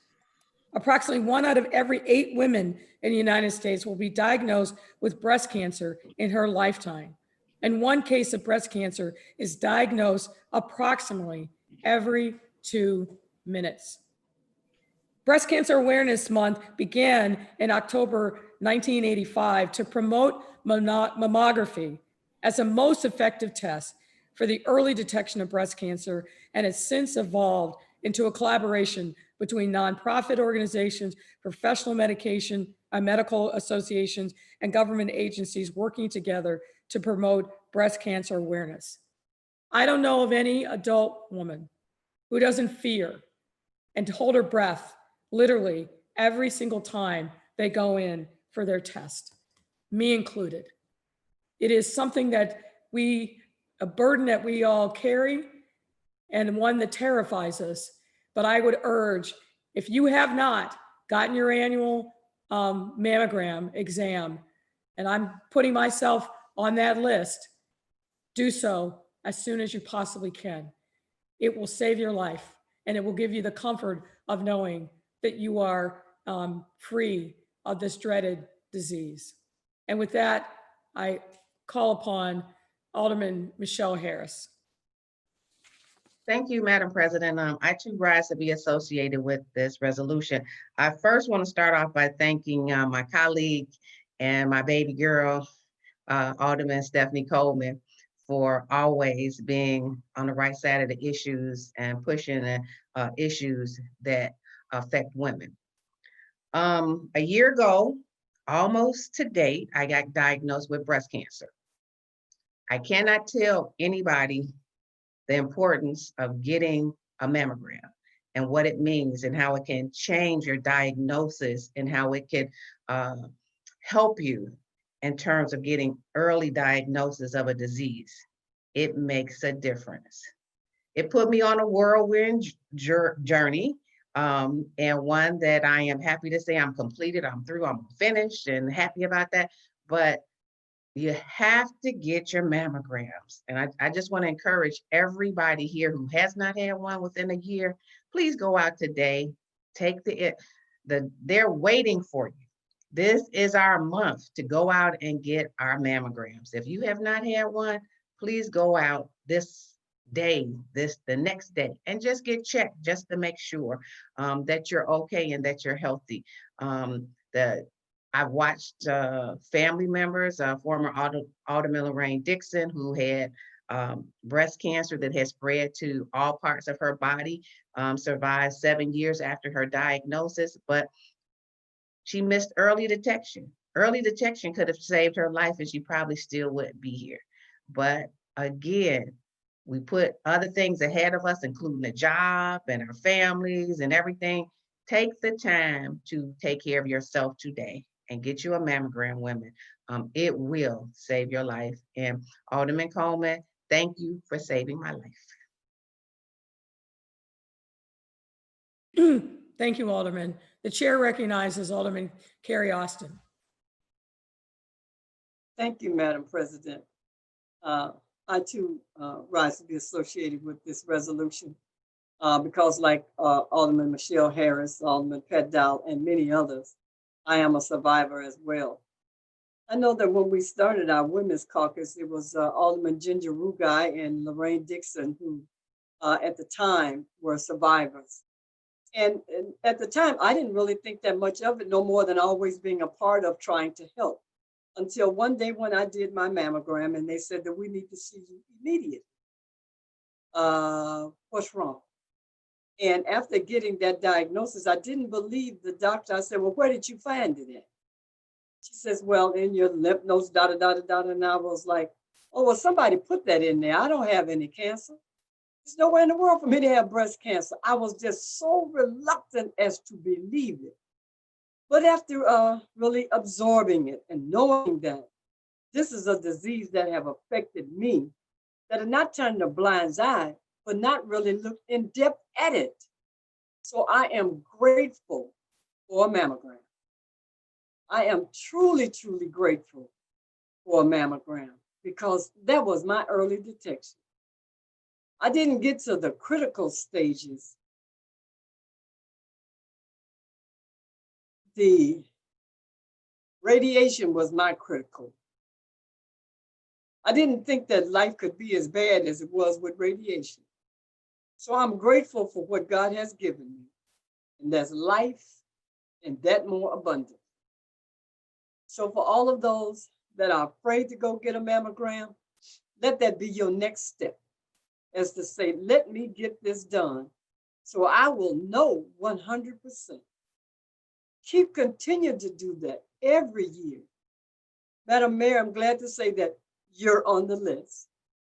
So the ladies that's on this council is going to stay after you to make sure that you get it done. Thank you, Madam President. Thank you. Thank you, Alderman. The chair recognizes Alderman Mitz. Thank you, Madam Chairman. I too would like to be associated with this resolution and also thank my sister Stephanie Coleman, Alderman Austin, have been pushing this for a while. And yes, I came in at the time Alderman Lorraine Dixon passed away from breast cancer. It has a way of working through families, and you never know when it will be your time. But I tell you that even as a woman, you feel every time you go and get it, you have that sense of being afraid. But once you get it and that result come back, it just gives you joy in your heart, and nobody celebrate. You celebrate that test, but it's better to make sure that you go and get the mammogram done every year. But I want to also just to lift up those who have already went through and know that light is at the end of the tunnel, and it's better to catch it ahead of time than to not catch it at all.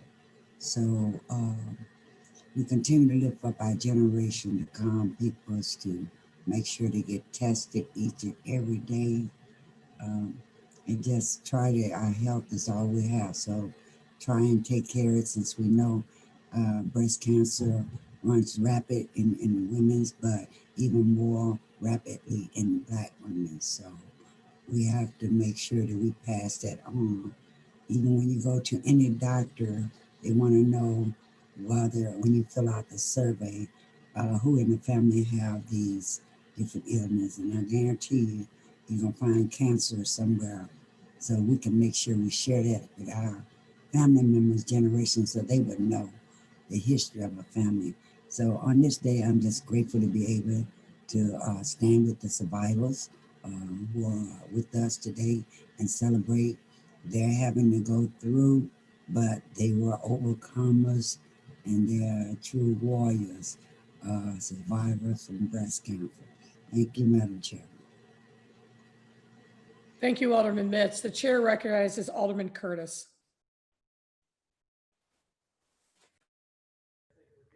Thank you, Madam President. I too support this resolution. Am I unmuted? Am I unmuted? Right. Okay, thank you. Thank you, Madam Chairman. I too support this resolution. This is very dear to me. I am a son of a young woman that lost her battle with breast cancer when I was only 11 years old. That's probably the reason why cancer is actually the reason why I've been such a big advocate of always giving. I want to give a shout out for all of our cancer survivors out there. I commend you all. Keep up the fight, and always know that I'm on the battlefield with you all. Thank you so much, Madam President and City Council. Thank you, Alderman. The chair recognizes Alderman Dow. Thank you, Madam President. I too am a breast cancer survivor. Had cancer, breast cancer in 2007, went and had my mammogram last week. And I think the message that I want to leave is that any woman, young or old, need to get a mammogram. And if you are worried about you can't pay for it, there are plenty of places within the city of Chicago that offer free mammograms. And all you have to do is Google free mammograms in Chicago, and a whole list of them will come up. And so I encourage women today to take advantage of that. Don't do what I did, which is to let years go by before you go in and get a mammogram. You should get that done annually. I also want to thank Alderman Coleman for rallying us together today and keeping this important issue top of mind. Thank you, Mr. President. Thank you, Alderman Dow. The chair recognizes Alderman David Moore. Thank you, Madam President. First of all, I want to say, as Alderman Derek Curtis, just a big shout out to all of the survivors. I have to definitely and encourage men, especially encourage men and others who do not get in this fight to get into it. One of the things I always have to be honest, you hear about government organizations and everybody raising money for this, that, and the other, and you say, oh, they'll never find a cure for this stuff. Why am I giving my money? Why am I doing this? And whether it's about whether they find it or not, but there's organizations out there like the Sister Network Incorporated, who's a network of breast cancer survivors who support people with breast cancer. And I can't say enough how big those organizations are. I lost my sister 2 years ago at 55 to breast cancer. But while they're going through it, whether they survive or not, just that ability to be able to connect with other people who have gone through, because I can say, I'll pray for you. I can say, oh, it's going to be okay. But it's nothing like somebody who's been through what you've been through to be able to connect with you.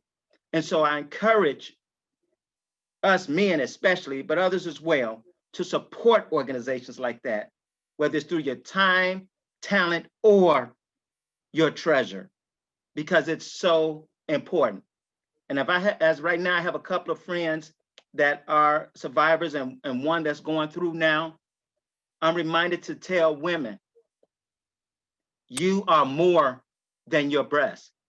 You are greater than that. And that's why these organizations are there, because I can say that, but if there's a woman that's been through that, that can share that, or an organization with you, then it'd be much more comforting. Because when you hear them talk, when they go through this, when some that have a, and I hope I'm saying it right, vasectomy or double disectomy, whichever word it is, somebody correct me, please. And it's heartbreaking as a woman, but you're more than that, much more.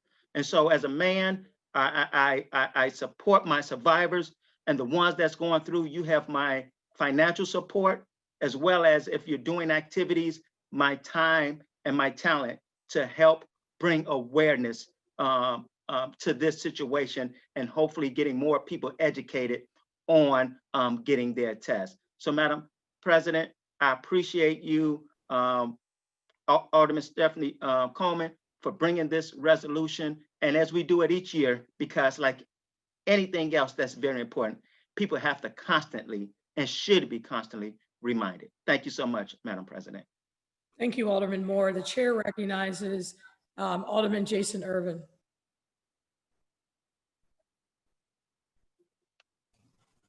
Thank you, Madam President. Generally, this meeting, I normally would wear a pink suit in honor of this month. Personally, this has had impact on my family. My wife lost a very dear friend this past year to breast cancer. I lost a grandmother to breast cancer. And I did not realize this, but after speaking with folks at the Department of Public Health, one of the communities that I represent in East Garfield Park has some of the highest rates of incidences of breast cancer in our city.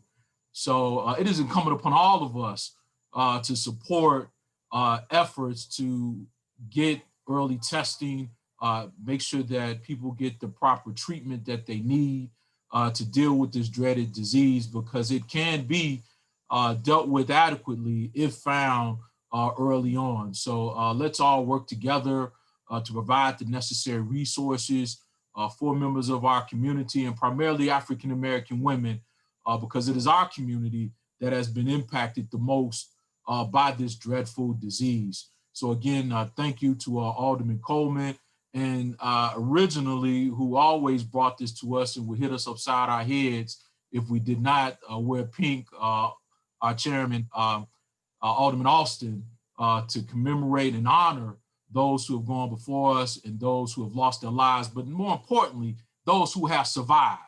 And I'm glad to know that we have survivors amongst us on this dreaded disease. So God bless each and every one of you. and let's do our part in making this disease find a cure and to give the necessary resources to help members of our community. Thank you and God bless you. Thank you, Alderman Irvin. The chair recognizes Alderman Michael Scott. Thank you, Madam President. I too would like to be associated with this resolution. I, like many others, have lost family members to this. My father's mother was actually diagnosed when I was very young, so I didn't really understand the breadth and width of this disease. But to hear my colleagues who have been survivors give their testimony, it makes me want to be that much more of a supporter. I commend each and every one of our members who have been through this and have survived this this deadly disease. And I want you to know that we're wearing pink to support you today, but not just wearing pink. I think that our hearts and our minds are all with you, and want to let you know that if there's anything that personally I can do, would love to be of assistance. I'm just so proud and honored to serve with such strong women who are, one, giving their testimony, but more importantly, sharing their testimony so that they can help other women with this. I cannot speak to how proud I am to serve alongside of you. Thank you, Madam President, and thank you, ladies who have survived. Thank you, Alderman. The chair recognizes Alderman Leslie Hairston. Thank you, Madam President, members of the City Council. I rise in support of this resolution, and I am honored to serve with my survivor sisters here on the City Council, and recognize how important it is to have a mammogram annually. And I think it's our responsibility to help our constituents find the resources that they need to get mammograms and to get tested. And breast cancer doesn't just affect women, it affects men, as we all know. So we need to continue to beat the drum about the importance of getting a mammogram. I have to share, I got mine during COVID, and 6 feet apart. There was more like 12 feet apart, masked up and everything else. But it was important to get it. I think what Alderman Moore said about doing something to help someone else is important. There are all kinds of different groups out there. I first got involved with Why Me with former Alderman Ginger Rugai here on this council, participating in the softball games. Also to support Susan G. Komen by starting to do triathlons about 19 years ago. So it is important. It is important. And I want to thank Alderman Coleman for bringing this up. And so again, everybody get your mammogram. Thank you. Thank you, Alderman. The chair recognizes Alderman Silverstein. Thank you, Madam President. I too rise in support of this resolution. I just wanted to say that I admire those of my colleagues and all of the women who have been diagnosed and who have had the strength to get through the treatment and the very difficult times in their lives. One of my dear friends was diagnosed, but as hard as she fought, she lost her battle. And since that time, I have become a big pusher for mammograms. You must go and you must get one every single year. It truly can save your life. Thank you, and I'm very proud to be a part of this resolution. Thank you, Madam President. Thank you, Alderman. And last but certainly not least, the chair recognizes Alderman Stephanie Coleman. Thank you, Madam President.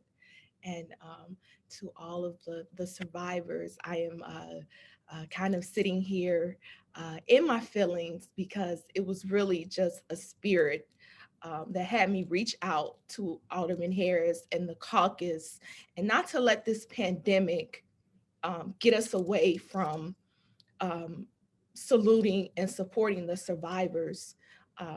I lost my aunt, Dorothy Miller, who was my mother's best friend. She was the seventh of 12 children to Ophelia Turner, my grandmother. And as a girl, I watched my aunt Dot and Rod Norris Dot. She started the Blues Cruise. But I watched Aunt Dot go through hospice and her body and how the cancer and the radiation, what it did to her body, but she still kept her joy. And she still said that God is a healer. Technology and science wasn't on our side some 15 years ago when we lost Dot. But Alderman Harris, Chairman Alston, Chairman Harris, Chairman Dow, Chairman Mitz, you all are the reminder that my Auntie Dorothy told me that God is a healer and he healed your body. So I want to impress upon every woman to please get your mammogram and how important it is. And I also want to thank Treasurer Melissa Conyers-Irvin, who asked me to participate in the virtual Sister Strut as we honor and salute the survivors of breast cancer and those women that are going through the radiation and you're going through the process. And girl, if you gotta wear that wig, you still look good. But to know that we support you, that we honor you, and we have your back. We help each other, Alderman Harris and Alderman Harrison, for we know there's no other like our sisterhood. God bless you all. Thank you, Madam Mayor. And we want to make sure you get your mammogram because we need you here. Thank you, Alderman Coleman, and thank you all. 2.5 hours in, we are now finished with resolutions. Alderman Mitchell, is there a motion? Madam President, I move passage of these 5 resolutions in the omnibus. Hearing no objection, so ordered. Communications, Madam Clerk. Yes, thank you. And I just want to add my voice too to all, thank you Alderman Stephanie Coleman for the resolution and Breast Cancer Awareness Month, as I wear my pin for both of my mother and my mother-in-law are both survivors of breast cancer. So thank you to the Women's Caucus for keeping this on topic. A series of communications from our honor the mayor to the honorable the City Council of the City of Chicago. Ladies and gentlemen, at the request of the Commissioner of Housing, I transmit herewith an ordinance authorizing inducement language regarding a tax-exempt housing revenue bond issuance for the Chicago Lighthouse residences. Your favorable consideration of these ordinances will be appreciated. Very truly yours, Lori E. Lightfoot, Mayor. Referred to the Committee on Finance. Ladies and gentlemen, at the request of Director of Administrative Hearings, I transmit herewith an ordinance regarding the holding of remote administrative hearings. Your favorable consideration of this ordinance will be appreciated. Very truly yours, Lori E. Lightfoot, Mayor. Referred to the Committee on Budget and Government Operations.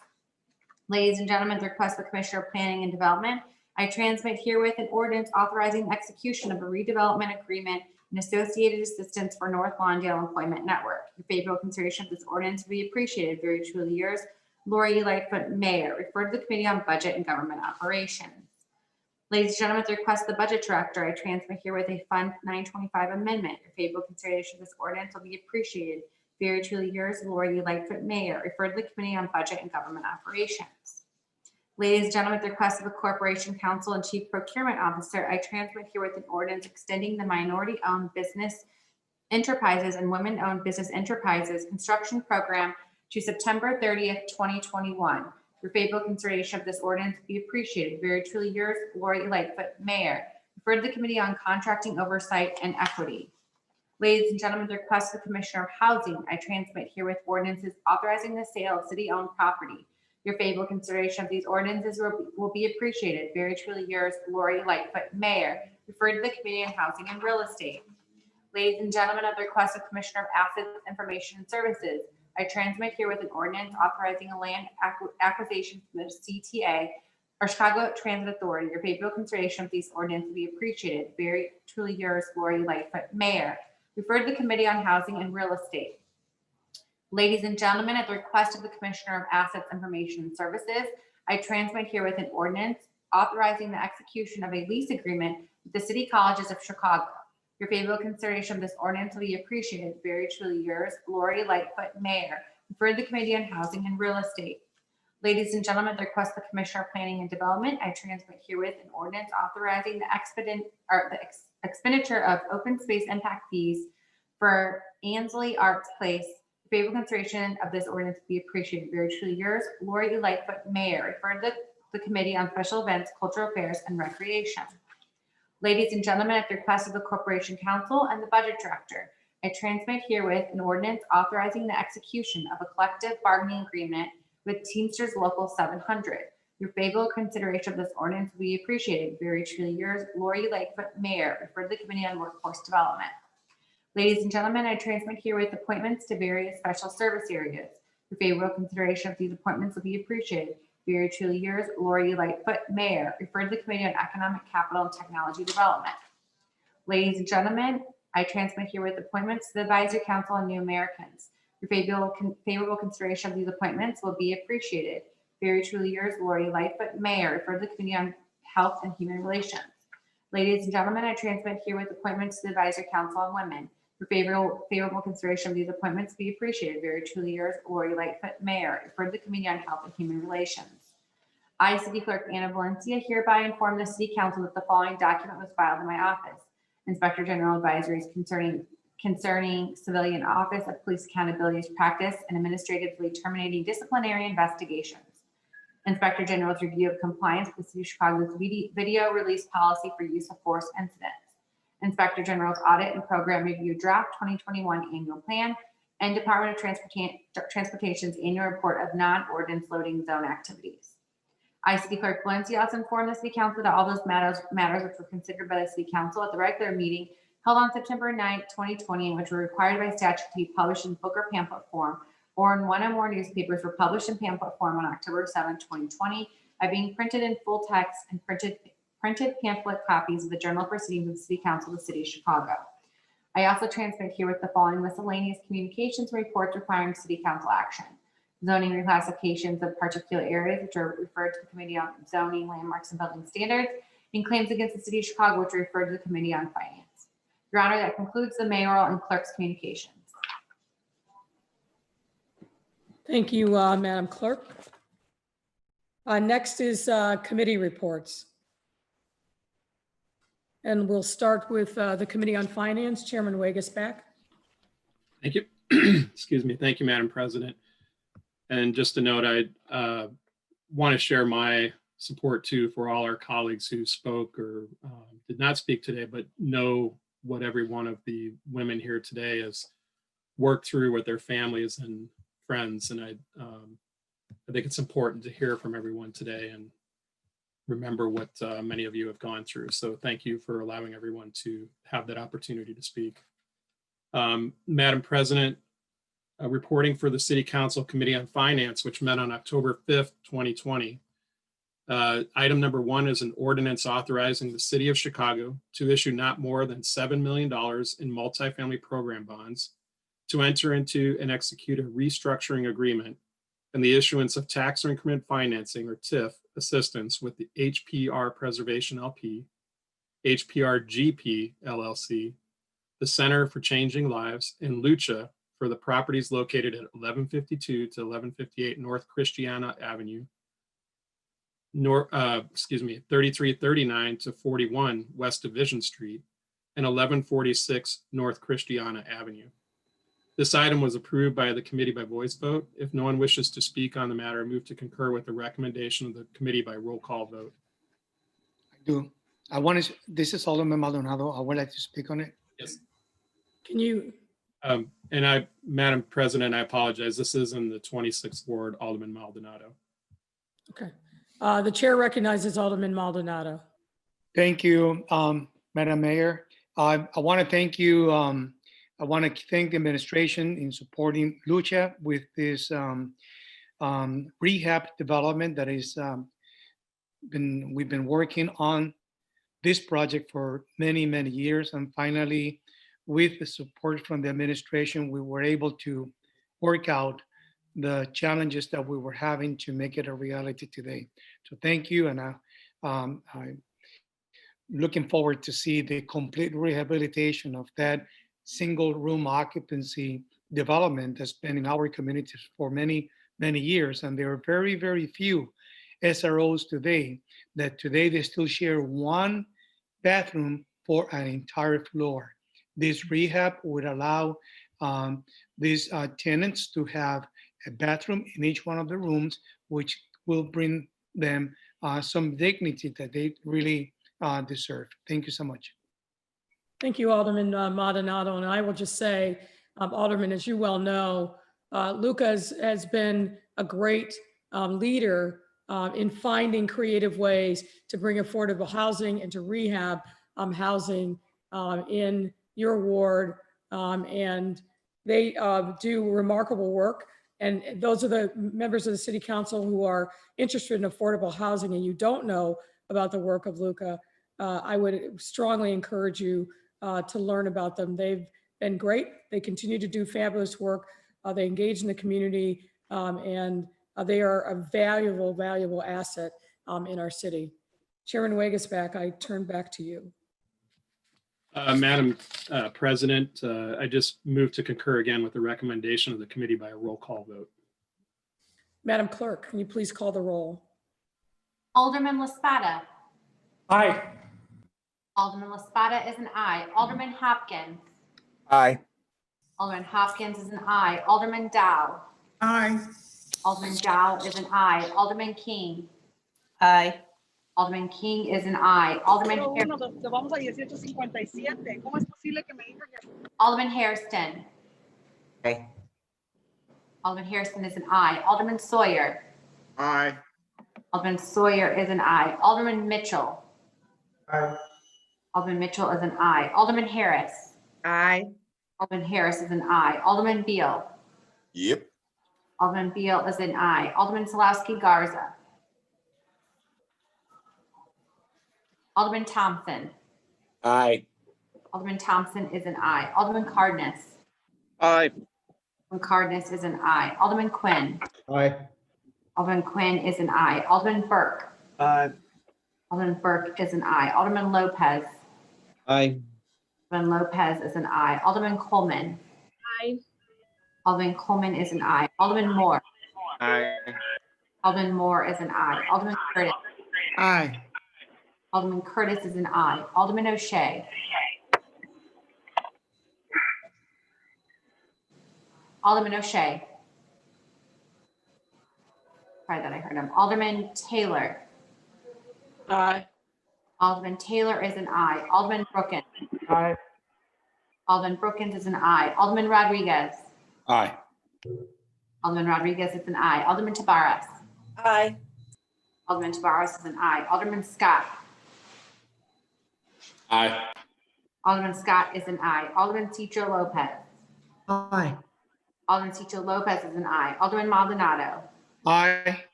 Alderman Maldonado is an aye. Alderman Burnett. Alderman, Alderman Burnett is an aye. Alderman Irvin.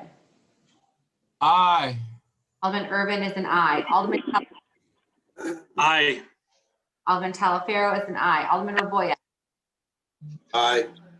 Alderman Raboyes is an aye. Alderman Cardona. Aye. Alderman Cardona is an aye. Alderman Wagaspack. Aye. Alderman Wagaspack is an aye. Alderman Rodriguez Sanchez. Aye. Alderman Rodriguez Sanchez is an aye. Alderman Austin. Aye. Alderman Austin is an aye. Alderman Ramirez Rosa. Aye. Alderman Ramirez Rosa is an aye. Alderman Villegas. Aye. Alderman Villegas is an aye. Alderman Mitz. Aye. Alderman Mitz is an aye. Alderman Spasado. Aye. Alderman Spasado is an aye. Alderman Nugent. Aye. Alderman Nugent is an aye. Alderman Vasquez.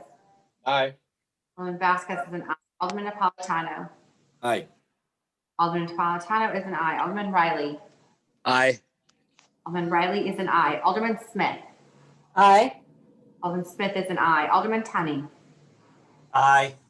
Alderman Tunney is an aye. Alderman Gardner. Aye. Alderman Gardner is an aye. Alderman Kappelman. Aye. Alderman Kappelman is an aye. Alderman Martin. Aye. Alderman Martin is an aye. Alderman Osterman. Aye. Osterman is an aye. Alderman Haddon. Hey. Aye. Alderman Haddon is an aye. Alderman Silverstein. Aye. And Silverstein is an aye. Did I miss anyone? Clerk? Yes, Madam Clerk, Alderman Garza is an aye. Got you. Alderman Garza is an aye. Madam Clerk, Alderman O'Shea is an aye. Alderman O'Shea is an aye. Your Honor, there are 50 yeas, no nays. Thank you. The matter passes. Alderman Thompson on the motion for reconsideration. Thank you, Madam President. I motion that we reconsider that last vote. All those in favor of the motion for reconsideration signify by saying aye. All those Aye. opposed say nay. No. The motion for reconsideration fails. Chairman Wagasback. Thank you, Madam President. Item number 2 on the agenda is the appointment of Gordon R. Hawks as a member of the Northwest Home Equity Commission. This item was approved by the committee by voice vote. If no one wishes to speak to Mr. Hawks' appointment, I move passage by the first most favorable roll call vote on the Committee on Finance report and the corresponding unsuccessful motion to reconsider. Objection so ordered. Thank you. Madam President, item 3 is the appointment of Laura M. San as a member of the Northwest Home Equity Commission. The item was approved by the committee by voice vote, and if no one wishes to speak to her appointment, I move passage by the first most favorable roll call vote on the Committee on Finance report and the corresponding unsuccessful motion to reconsider. Seeing no objection so ordered. Thank you, Madam President. Item 4 is the reappointment of Pablo R. Medina as a member of the Northwest Home Equity Commission. The item was approved by the committee by voice vote. If no one wishes to speak to Mr. Medina's reappointment, I move passage by the first most favorable roll call vote on the Committee on Finance report and the corresponding unsuccessful motion to reconsider. Seeing no objection so ordered. Thank you. Item 5 is the reappointment of Diane Reyes as a member of the Northwest Home Equity Commission. This item was approved by the committee by voice vote, and if no one wishes to speak on her reappointment, I move passage by the first most favorable roll call vote on the Committee on Finance report and the corresponding unsuccessful motion to reconsider. Seeing no objection so ordered. Item number 6 is regarding monthly settlements through the law department and will be placed on file with the clerk. So reflected. And items 7 and 8, excuse me. Give me 1 second, Madam Chair.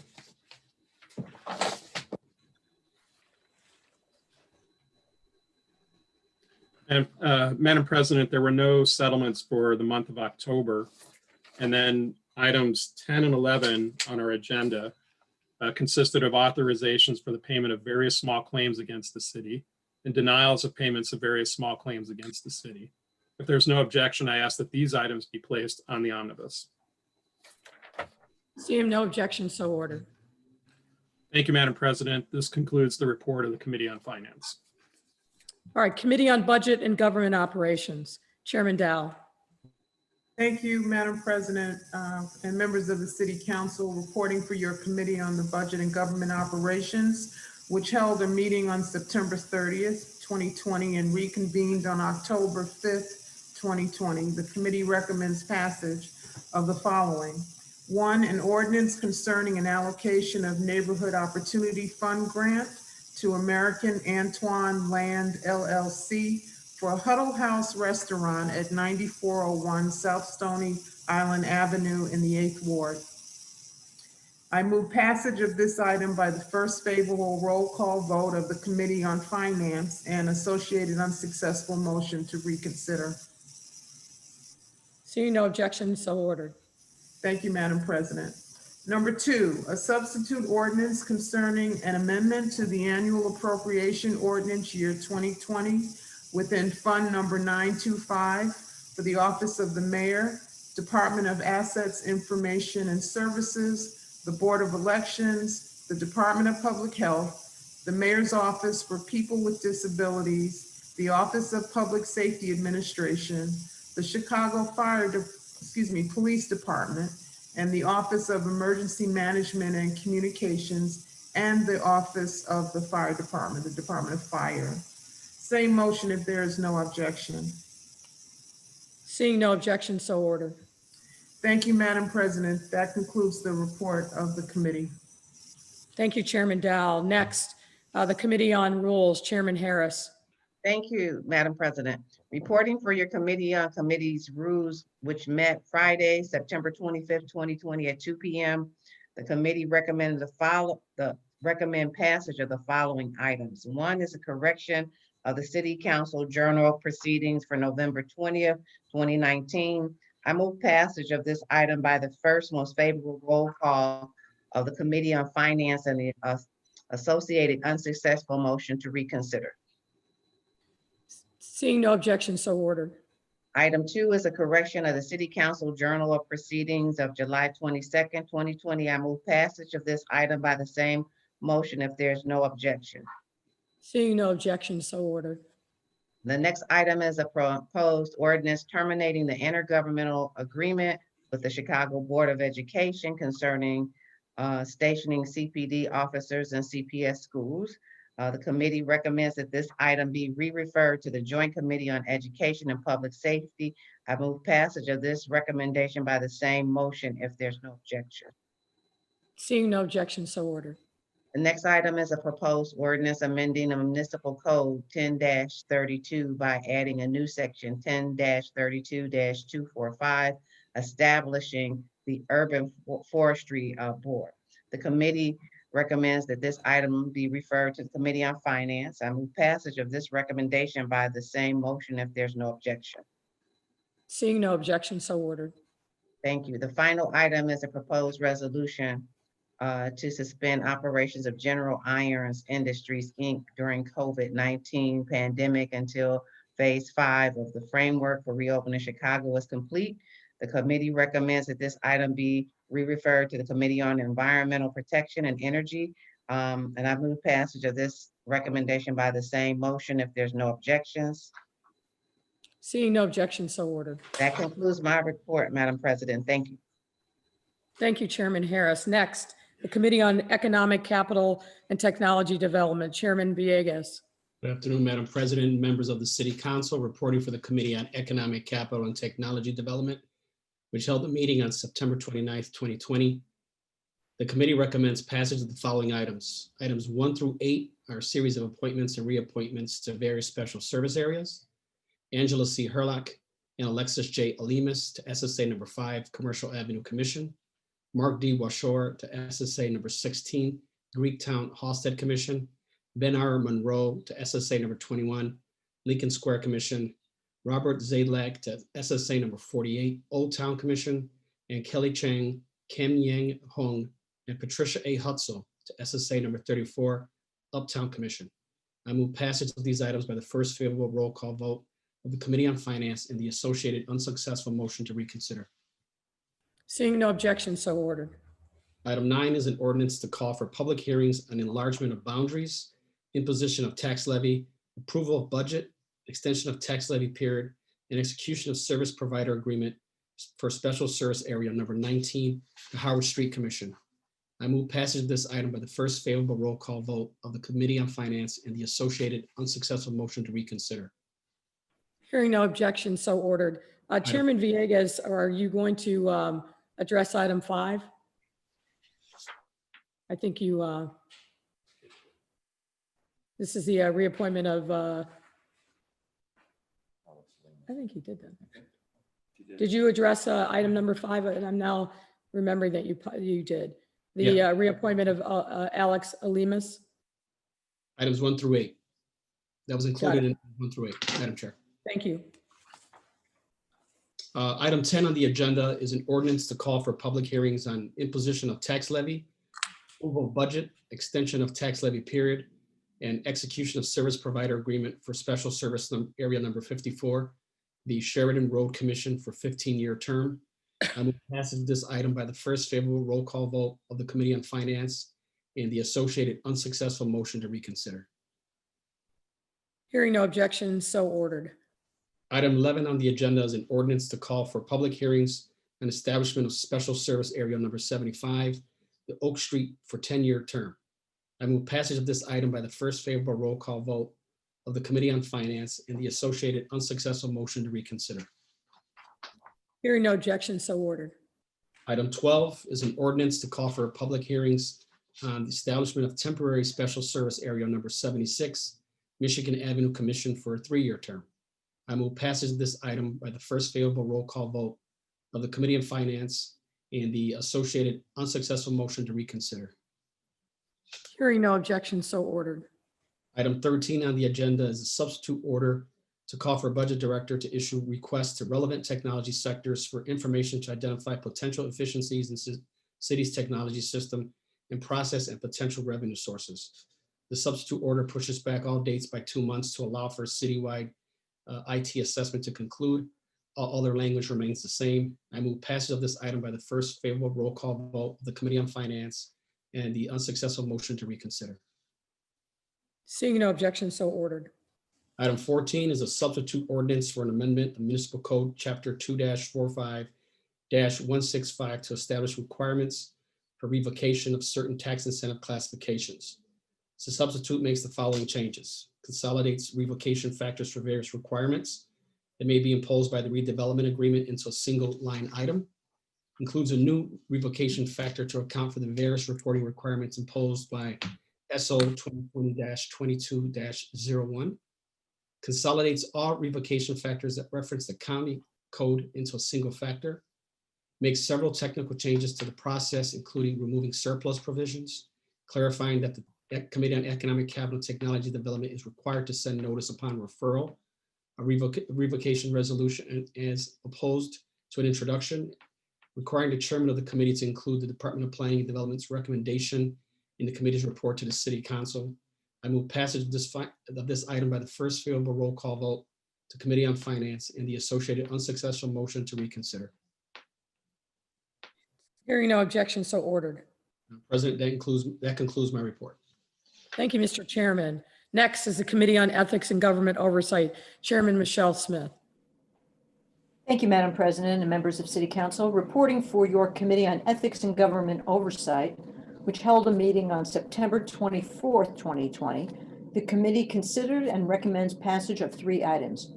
First, item 1 is the reappointment of Stephanie Cox-Batson as a member of the Board of Ethics. I move passage of this reappointment by the first favorable roll call of the Committee on Finance and associated unsuccessful motion to reconsider. Seeing no objection, so ordered. Item 2 is the reappointment of David L. Daskell as a member of the Board of Ethics.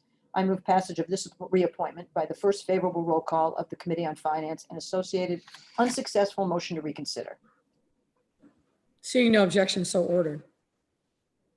Finally, item 3, the reappointment of Barbara McDonald as a member of the Board of Ethics. I move passage of this reappointment by the first favorable roll call of the Committee on Finance and associated unsuccessful motion to reconsider. Hearing no objection, so ordered. Thank you, Madam President. That concludes my report. Thank you, Chairman Smith. Next, the Committee on Health and Human Relations, Chairman Sawyer.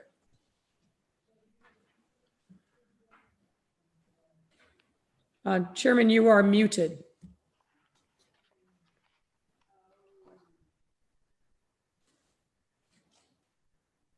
I apologize. There you go. Thank you.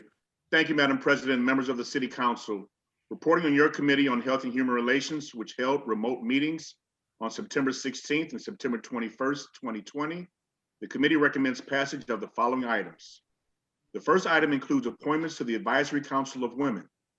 The committee approved the following 15 appointments: Renee Lee, Loretta Trevino, Jessica Avicia, Emily Bloom, Felicia Davis, Aline Dordick, Jennifer Elazar, Kimmy L. Ellen, Sharita Ellens, Kim Fountain, Mary Gardner, Karnika Inegar, Sonia Jackson, Lisa Kornick, and Jennifer Welch. I move passage of this item by the first most favorable roll call vote of the Committee on Finance and associated unsuccessful motion to reconsider. Seeing no objection, so ordered. The next item includes appointments to the Advisory Council on Equity. The committee approved the following 17 appointments: Vidal Anguiano Jr., Libya Bianabi, Leon Jose Bicchieri, Nikita Brar, Ariana Cisneros, Candace Coleman, Derek Dawson, Glenance Green, Kim J, Bella Mote, Grace Kim Pai, Jose Rico, James Rudick Jr., Jennifer Tinsley, Sharara Was, Garth N. Walker, Sharif Walker. I move passage of this item by the same motion if there's no objection. Don't worry about it. Hearing no objection, so ordered. The next item includes appointments to the Advisory Council on LGBTQ+ issues. The committee approved the following 12 appointments: Malaya Arnold, Anthony D'Amato, Jim Soo Ho, Craig Johnson, Cornelius Lee, Pamela Lightsey, Veronica Lozano, Frank Lukes, Macaulay Martin, Anna Deshawn Rainey, Lauren Sivak, Amanda Vivers. I move passage of this item by the same motion if there's no objection. Seeing no objection, so ordered. The next item is a substitute ordinance amending Municipal Code Chapters 2-160 by adding new section 2-160-025 concerning self-identification of gender identity on city documentation, introduced by Alderman Andre Vasquez. I move passage of this item by the same motion if there's no objection. Seeing no objection, so ordered. The last item is recommended approval of the creation of a new subcommittee on reparations within the Committee on Health and Human Relations. This new committee will review issues of systemic racial disparities, inequities, and social injustices. Included on that committee will be Alderwoman Stephanie Coleman as chair, Alderman Andre Vasquez, vice chair, Alderman Roderick Sawyer, Alderwoman Michelle Harris, Alderman Byron Cincho Lopez, Alderman Scott Waguespack, Alderwoman Rosanna Rodriguez Sanchez, Alderman Carlos Ramirez Rosa, Alderwoman Michelle Smith, Alderman James Kappelman, Alderman Matt Martin, Alderwoman Maria Haddon, and Alderwoman Susan Sedlowski Garza. I move passage of this item by the same motion if there is no objection. Seeing no objection, so ordered. Thank you. The committee also held two subject matter hearings. On September 16th, the committee held a subject matter hearing regarding an update on the city's actions in response to COVID-19. And on September 21st, the committee held subject matter hearings on homelessness. No votes were taken at either subject matter hearing. That concludes my report. Thank you, Madam President. Thank you, Mr. Chairman. Next is the Committee on Housing and Real Estate. Chairman Osterman. Good afternoon, Madam President, members of the City Council. Reporting for your Committee on Housing and Real Estate, which held virtual meetings on September 23rd, 2020 and September 29th, 2020. The committee has a series of reports recommending passage of the following. Item 1 is the reappointment of Craig Chico as Commissioner of the Chicago Housing Authority Board. I move passage of this item by the first most favorable roll call vote of the Committee of Finance and the associated unsuccessful motion to reconsider. Seeing no objection, so ordered. Item 2 is the reappointment of Dr. Mildred Harris as Commissioner of the Chicago Housing Authority Board. I make the same motion if there's no objection. Seeing no objection, so ordered. Item 3 is the authorization for acquisition of vacant or improved parcels at 5200, 5206, 5208, 5212, 5216, 5218, 5220, 5224 on West Chicago Avenue for public purposes. I make the same motion if there's no objection. Seeing no objection, so ordered.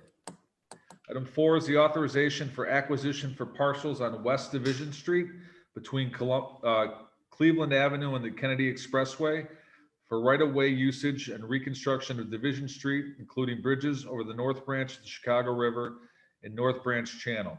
I make the same motion if there's no objection. Seeing no objection, so ordered. The next item is a as-is sale of vacant-owned city property at 1319 South Kilbourne to United Scaffolding, Inc. I make the same motion if there's no objection. Seeing no objection, so ordered. The next item is a negotiated sale of city-owned property at 947 West Cullerton Street to Neighbor Space for use as a community garden open space. Make the same motion if there's no objection. Seeing no objection, so ordered. The next item is an intergovernmental agreement with Metra for the sale of the city-owned parcel and assistance in purchase of private parcel commonly known as 615 West 79th Street and 651 West 79th Street to construct the Auburn Park Station and facility with non-exclusive easement on South Low. I make the same motion if there's no objection. Seeing no objection, so ordered. Final item is the First Amendment to a lease agreement with the Chicago Park District regarding use of city-owned open space at 220-234 East Chicago Avenue, Seneca Park, by correcting square footage to allow for the widening of Mies van der Rohe Way. I make the same motion if there's no objection. Hearing no objection, so ordered. At the September 23rd meeting, there was also a subject matter hearing regarding the inclusionary housing staff report and affordability requirement ordinance. No vote was taken at this time. Would encourage my colleagues to make comments to the ARO comment at cityofchicago.org on this proposed report. Madam President, that concludes my report. Thank you, Chairman Osterman. Next is the Committee on License and Consumer Protection. Chairman Mitz. Thank you, Madam President and members of the City Council. I'm reporting for the Committee on Licensing and Consumer Protection. We held a virtual meeting on September the 30th, 2020, and the following items were passed by the committee. Item number 82020-102, the appointment of Laura Perry as member of the License Appeal Commission. I move that the City Council concur in the recommendation of the License Committee and pass this item by the same roll call vote as item number 1 of the Committee on Finance report. Same unsuccessful motion to reconsider. Seeing no objection, so ordered. Item number 2, S02020-4588 was a substitute ordinance to amend the Municipal Code of Chicago regarding regulating of low-speed electrical vehicles. I move passage of this item by the same motion if there's no objection. Madam President. The chair recognizes Alderman Lopez. Thank you, Madam President. I just wish to be recorded as no on this item, please. So reflected. Thank you. With the exception of Alderman Lopez, I see no objection to the motion, so it is so ordered. Please proceed. The next item is the next item is 02020-4229 through 02020-4235. 7 ordinance to amend the municipal code, designating precincts of the 13th Ward as restricted residential zones, prohibiting additional shared housing and vacational renters. I move passage of these items by the same motion if there's no objection. Seeing no objection, so ordered. Alderman Quinn. And last, testament to diligence. Please proceed. Lastly, thank you. Lastly, we had 4 ordinance regarding moratoriums in the 1st, 27th, 44th, and the 50th Ward. I move passage of these items by the same motion if there's no objection. Hearing no objection, so ordered. Thank you, Madam President. That concludes my report. Thank you, Madam Chairman. Next up is the Committee on Pedestrian and Traffic Safety. Chairman Burnett.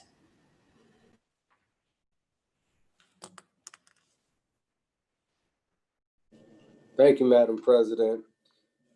Reporting for your Committee on Pedestrian and Traffic Safety, for which a meeting was held on Thursday, October 1st, 2020. Before the committee, there were 151 items. There were 156 routine traffic items that passed and 5 routine traffic items that did not pass. There were 2 items introduced by Mayor Lori Lightfoot.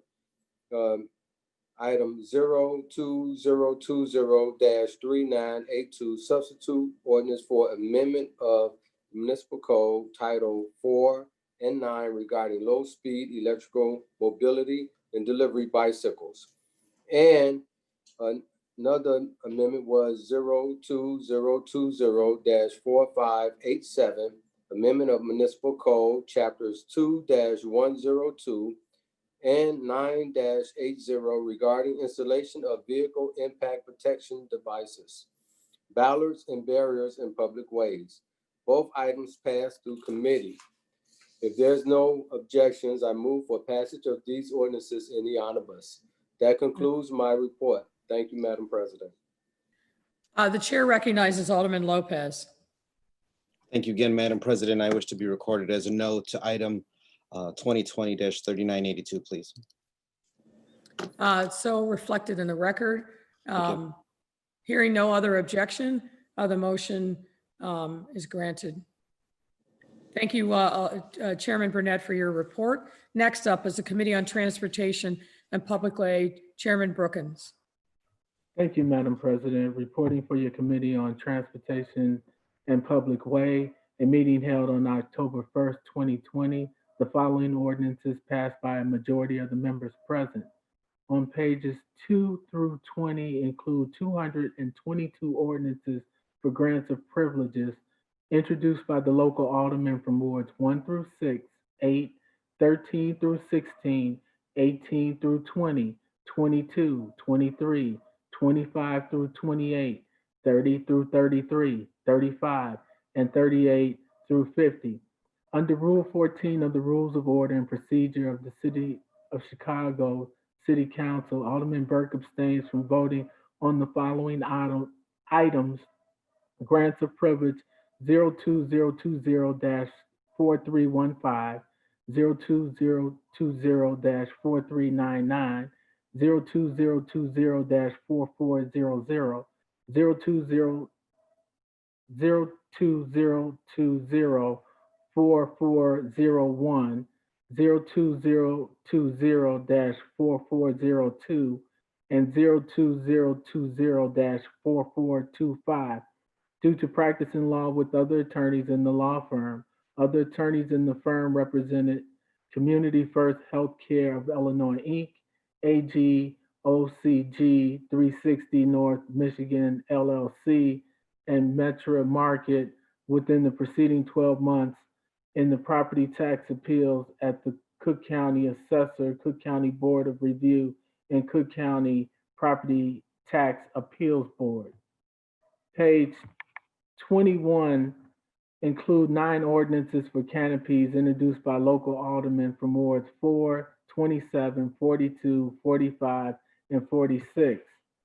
Page 22 through 24 include 23 ordinances for miscellaneous items introduced by local aldermen from wards 3, 11, 19, 22, 23, 25, 27, 30, 32, 38, 43, and 44.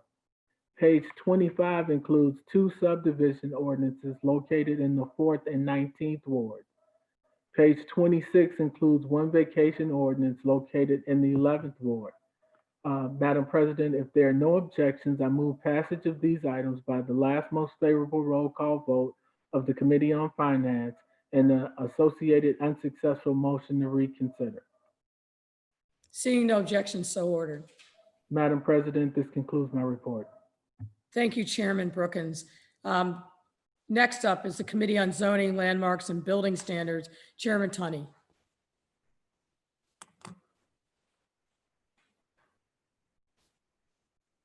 Chairman, you are still muted. Okay. Now you're good. Yeah. All right. Thank you, Madam Mayor. Nice work, Tom. Madam President, members of the City Council presenting a series of reports for your Committee on Zoning, Landmarks, and Building Standards, which held a meeting on October 6, 2020, and reconvened on October 7th, 2020. These reports are grouped for convenience. The following items were passed by a majority of the members present. Page 1 contains document number 02020-4586. The mayoral amendment of municipal code sections 17-7-0600 and 17-13-0500 by modifying provisions governing special character overlay districts.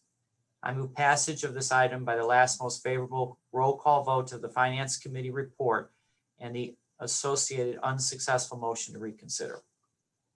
Seeing no objection, so ordered. Page 1 contains document number 02020-4593, the mayoral amendment of municipal code titles 2, 4, 5, 11, 13, 14A, 14B, 14E, 14R, 14X, 15, and 17 regarding technical corrections and adjustments related to building construction provisions. I move passage of this item by the same motion if there's no objection. Hearing no objection, so ordered. Page 1 also contains the mayoral appointment of Matt Baudet as Buildings Commissioner. I move passage of this item by the same motion if there's no objection. Seeing no objection, so ordered. And congratulations. Congratulations to the commissioner also. Thank you, Mayor. Thank you, Alderman. Appreciate it. All right. And I just want to say that this is Matt is eminently qualified to lead the building department. Judy Friedland, as we all know, did an outstanding job in 5+ years of her stewardship. I have no doubt whatsoever that Matt will pick up and already has where Judy left off. And I'm particularly proud because with his appointment, he becomes the first ever Native American commissioner in the history of the city of Chicago. So Matt, to you and your family, I know your father would be quite proud. Thank you so much for your service and your commitment to our city. Thank you, Mayor. Appreciate it. The chair recognizes Alderman David Moore.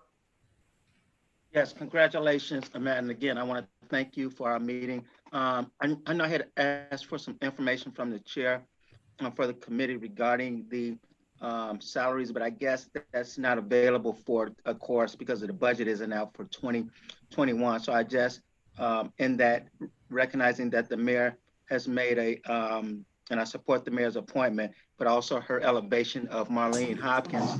And I just want to make sure, as I stated in committee, that Marlene's and all the work that she's done, that as we go through this budget, her appreciation for her work be reflected gratefully in that budget. So hopefully somebody will see those numbers during budget season. So thank you for this appointment, and I support the appointment. Alderman Moore, we'll make sure that we get that information to you and to the other members of the council. And thank you for the prompt. Marlene is absolutely outstanding. I feel very fortunate that Matt and Marlene are going to be working hand in glove to lead the department forward. Marlene, not a lot of flash, but man, oh man, does she get the job done. So thank you. Yeah, right. Yes, indeed. Chairman Tunney, I believe you still have the floor. I do, and in response to Alderman David Moore, he will have the 2019 budget salaries that he requested before the end of day. Moving on, page 1 contains the mayoral appointment of Timothy R. Knudsen as chair and member of the Zoning Board of Appeals. I move passage of this item by the same motion if there is no objection. Seeing no objections, so ordered. Page 1 contains the mayoral appointment of Brian Sanchez as a member of the Zoning Board of Appeals. I move passage of this item by the same motion if there is no objection. Seeing no objection, so ordered. Page 1 also contains the mayoral reappointments of Jose Maldonado, David Whitley, and Olga Camargo as members of the Public Building Commission. I move passage of these items by the same motion if there is no objection. Seeing no objection, so ordered. All right, pages 2 through 13 contain various map amendments in the 1st, 2nd, 3rd, 4th, 8th, 10th, 11th, 14th, 17th, 18th, 21st, 25th, 30th, 32nd, 33rd, 36th, 37th, 38th, 39th, 44th, 45th, 46th, and 47th wards. I move passage of these items by the same motion if there's no objection, noting that Alderman Gregory Mitchell would like to be recorded as voting no on document number 02020-4539 for the address commonly known as 9737 South Torrance. Alderman Mitchell's no vote is noted in the record, with the exception of that no vote. Seeing no other objections, so ordered. Page 13 contains the historical landmark designation for the former Schlitz Brewing Tide House at 9401 South Hewing. I move passage of this item by the same motion if there's no objection. Seeing no objection, so ordered. And page 14 contains various large signs over 100 square feet in area, 24 feet above grade in the 1st, 18th, 23rd, 31st, 39th, 42nd, and 47th wards. I move passage of these items by the same motion if there is no objection. Seeing no objection, so ordered. Madam President, that concludes my report. Thank you. Thank you, Chairman Tunney. That concludes committee reports. Let's next move to the agreed calendar. Chairman Harris. Madam President, I received from the city clerk, Andrea M. Valencia, a total of 95 items proposed for the agreed calendar, consisting of congratulatory, commemorative, tributary resolutions from Mayor Lightfoot and the following aldermen. Alderman Sawyer, Alderman Thompson, Alderman Quinn, Alderman Burke, Alderman Lopez, Alderman Curtis, Alderman Brookins, Alderman Setchell Lopez, Alderman Nugent, Alderman Smith, and Alderman Kappelman. Do you have a motion? I move that these be approved in the omnibus. Hearing no objection, so ordered. Next, new business. Madam Clerk, please call the roll of the wards, beginning with the 50th. Claims, free permits, license fee exemptions, which are referred to the Committee on Finance. Zoning amendments, which are referred to the Committee on Zoning, Landmarks, and Building Standards. Traffic regulations, traffic control signals, and traffic signs, which are referred to the Committee on Pedestrian and Traffic Safety. Grants of privilege on and over the public way, which are referred to the Committee on Transportation and Public Way. An exemption from physical barrier requirement for commercial driveway alley access to parking facilities, which are referred to the Committee on Transportation and Public Way. Alderman Martin has a proposed resolution to call for subject matter hearings on the status of the CTA's electric bus plan, which is referred to the Committee on Environmental Protection and Energy. Alderman Kappelman has a proposed ordinance for vacation of public alleys in the area bounded by North Winthrop Avenue, West Wilson Avenue, North Broadway, and West Leland Avenue, which is referred to the Committee on Transportation and Public Way. Alderman Tunney has a proposed ordinance for amendment of municipal code, section 4-60-023, to allow additional package goods licenses on portions of North Ashland Avenue, which is referred to the Committee on License and Consumer Protection. Alderman Tunney, Hey, does Setchell Lopez have? Alderman Tunney has a proposed ordinance to call for city-issued business licenses required under Titles 4 and 9 and emerging business permits issued under Section 4-4-022 of the Municipal Code, which expired on or after March 15th, 2020, to be considered active and not subject to late fees until 30 days after repeal date of December 31st, 2020, which is referred to the Committee on License and Consumer Protection. Alderman Smith has a proposed ordinance for amendment of Municipal Code Section 2-120-910 by modifying fines and remedies for disrepair of historical and architectural landmarks, which is referred to the Committee on Zoning, Landmarks, and Building Standards. Alderman Smith also has a proposed order to call for removal of park property playgrounds from the list of park properties closed due to Public Health Order 2020-9, which is referred to the Committee on Health and Human Relations. Alderman Riley has a proposed resolution to call for hearings on the status of various contract agreements between the City of Chicago and J.C. Decaux, which is referred to the Committee on Finance. Alderman Riley also has a proposed order for the issuance of permits for signboards at 702 West Fulton Market, which is referred to the Committee on Zoning, Landmarks, and Building Standards. And a proposed ordinance for a time extension for limited release of subway rights for 215 North Michigan Owner LLC, which is referred to the Committee on Transportation and Public Way. Alderman Nugent has a proposed ordinance for donation of city vehicles to Elderly Housing Development and Operations Corporation, which is referred to the Committee on the Budget and Government Operations. And a proposed ordinance for vacation of public alleys in the area bounded by North Keystone Avenue, West Peterson Avenue, Chicago and Northwestern Metro Railway, and West Glen Lake Avenue, which is referred to the Committee on Transportation and Public Way. Alderman Villegas has a proposed ordinance for amendment of Municipal Code Title I by adding a new Chapter 1-26 entitled Chicago Administrative Procedure Ordinance, which is referred to the Committee on the Budget and Government Operations. Alderman Villegas also has a proposed ordinance for amendment of Municipal Code Title IX by adding a new Chapter 9-125 entitled Toll Rotation System, which is referred to the Committee on Public Safety. And a proposed ordinance for amendment of Municipal Code Titles 2 and 4 by adding new Chapter 4-227 and modifying various sections to establish regulations and license fees for tow truck companies and operators, which is referred to the Committee on License and Consumer Protection. Alderman Villegas also has a proposed resolution to call for hearings on post-COVID-19 recovery efforts within tourism, hospitality, and meetings industries, which is referred to the Committee on Economic, Capital, and Technology Development. And a proposed resolution to call for subject matter hearings on the implementation of diversity and inclusion requirements of Illinois Gambling Act provisions for Chicago casinos, which is referred to the Committee on Economic, Capital, and Technology Development. Alderman Ramirez Rosa has a proposed ordinance for amendment of Municipal Code, Section 4-60-022, to allow additional alcoholic liquor licenses on portion of West Diversey Avenue, which is referred to the Committee on License and Consumer Protection.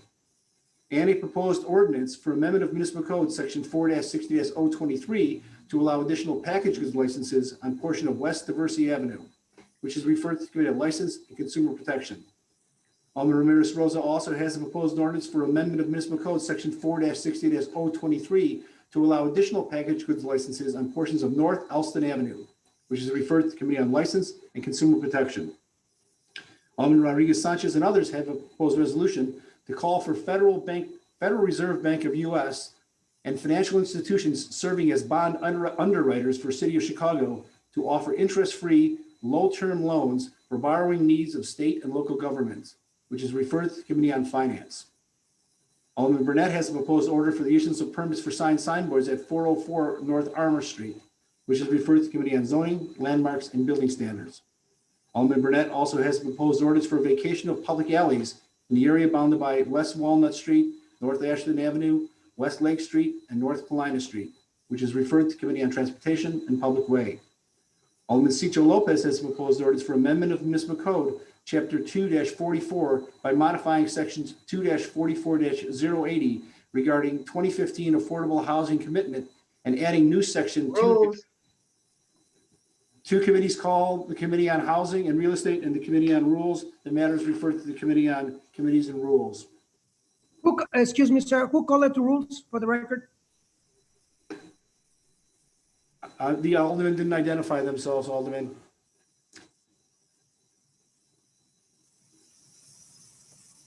Open it. Let's proceed, please. Alderman Cicho Lopez also has a proposed resolution expressing support for passage of the Fair Tax Constitutional Amendment, which is referred to the Committee on Finance. And a proposed ordinance for an honorary street designation as Honorary Lawrence's Way, which is referred to the Committee on Transportation and Public Way. Alderman Taveras has a proposed ordinance for an honorary street designation as CFD Black Chief Terrence Collins Way, which is referred to the Committee on Transportation and Public Way. Alderman O'Shea has a proposed ordinance for amendment of Municipal Code, Section 9-64-090, to allow 48-hour parking exception in residential residential parking permit zones before and after holidays, which is referred to the Committee on Pedestrian and Traffic Safety. Alderman O'Shea also has a proposed ordinance for amendment of municipal code, section 9-64-113, to allow vehicles to park with two wheels on parkway curbs and carriage walks at various locations within the 19th Ward, which is referred to the Committee on Pedestrian and Traffic Safety. Alderman Curtis has a proposed order for the issuance of permits for signboards at 7353 South Cicero Avenue, which is referred to the Committee on Zoning, Landmarks, and Building Standards. Alderman Lopez has a proposed resolution for amendment of City Council Rules of Order and Procedure by modifying Rule 39E to require all pertinent information related to City Council member participation via remote meetings to be distributed to all members not less than 48 hours in advance of the meetings, which is referred to the Committee on Committees and Rules. Alderman Lopez has proposed orders for amendment of Municipal Code, Section 2-8-050, to modify use of expenditures from aldermanic expense allowance funds, which is referred to the Committee on Committees and Rules. Alderman Lopez also has a proposed order to call for the Chicago Police Department to issue a 6-month no-knock warrant moratorium, which is referred to the Committee on Public Safety. Alderman Lopez also has a proposed resolution to call for hearings on existing anti-violence plans and programs, funding initiatives, short and long-term policy goals and metrics, and reducing preventable causes of violence, and updates on trauma-based initiatives outlined by Chicago Recovery Task Force, which is referred to the Committee on Health and Human Relations. Alderman Lopez also has a proposed resolution to call for the Superintendent of Police and the Deputy Mayor for Public Safety to elicit testimony regarding current and recurrent training on police apprehension policies and techniques and public perception and fiscal impact of excessive force complaints, which is referred to the Committee on Public Safety. Alderman Cardenas has a proposed ordinance for amendment of Municipal Code, Chapter 2-120, by adding a new Article 6 to establish Chicago Climate Commission, which is referred to the Committee on Environmental Protection and Energy. Alderman Garza and others have a proposed resolution to call for City Colleges of Chicago to reach new collective bargaining agreement with part-time adjunct union CCC LOC, which is referred to the Committee on Workforce Development. Alderman Beal has a proposed ordinance for amendment of Municipal Code, Section 4-60-023, to disallow additional package goods licenses on portion of East 103rd Street, which is referred to the Committee on License and Consumer Protection.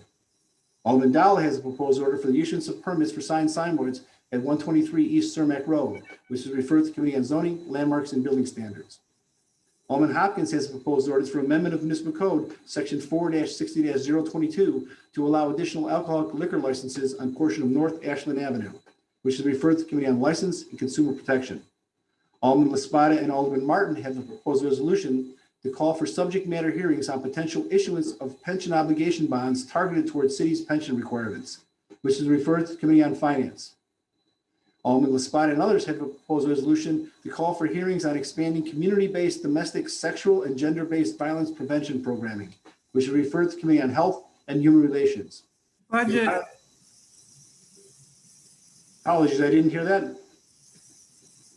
Budget.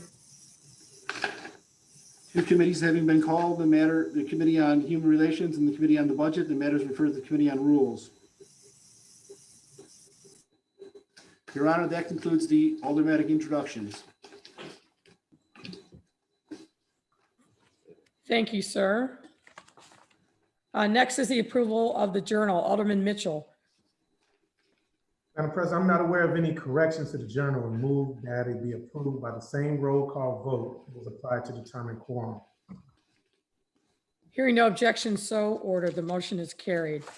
Unfinished business, Alderman Mitchell. Madam President, I'm not aware of any unfinished business. Next is miscellaneous business. Alderman Mitchell. I'm not aware of any miscellaneous business. Alderman Mitchell, can you provide the date and time of the next meeting? I provided an ordinance to the clerk setting the date and time of the next meeting of the City Council for Monday, November 16, 2020 at 10 a.m. Madam Clerk, please read the ordinance. Because an in-person meeting is not practical or prudent due to COVID-19, the next regular meeting of the City Council, in accordance with applicable law, should be conducted by video conference on Monday, November 16, 2020, beginning at 10 a.m. and shall provide for remote participation or remote viewing by members of the public. If prior to then the Commissioner of Health issues a written determination that the City Council can safely proceed with an in-person meeting, the meeting will be held at a location to be determined that can be safely accommodate a City Council meeting. Any such written determination will be posted on the City Clerk's website along with an amended meeting agenda, which will include a fixed location by 10 a.m. on Thursday, November 12th, 2020. This ordinance shall take effect and be enforced from here and after its passage. Thank you, Madam Clerk. But I do want to remind members of the body that we will be reconvening on October 21st for the budget address. Alderman Mitchell, do you have a motion? Madam President, I move passage in the omnibus. Alderman Lopez, put your hand down. So hearing no objection, so ordered. Omnibus, roll call on the omnibus. Will the alderman please make sure that their microphones are unmuted for the call? Alderman, one moment. Alderman Lopez, do you wish to be recognized? Now I do, yes. Yes, Madam President. Please proceed. Thank you, Madam President. I move for the temporary suspension of the rules to allow for the opportunity to recognize your resolution regarding Hispanic Heritage Month before the approval of the omnibus. Hearing no objection, so ordered. Would you like to speak on that resolution, sir? Thank you. Thank you, Madam President, members of the committee, council, excuse me. I know it's been a long day, but I wanted to take a moment to recognize and thank the mayor for her second resolution honoring Hispanic Heritage Month, which has gone on from September 15th and ends on October 15th. Latinos make up 1/3 of the city of Chicago, and it should not go unnoticed. The value and productivity and beauty that we bring to this city. Latinos are in every neighborhood, every work group, many of our wards, and from nearly 20 countries across this planet.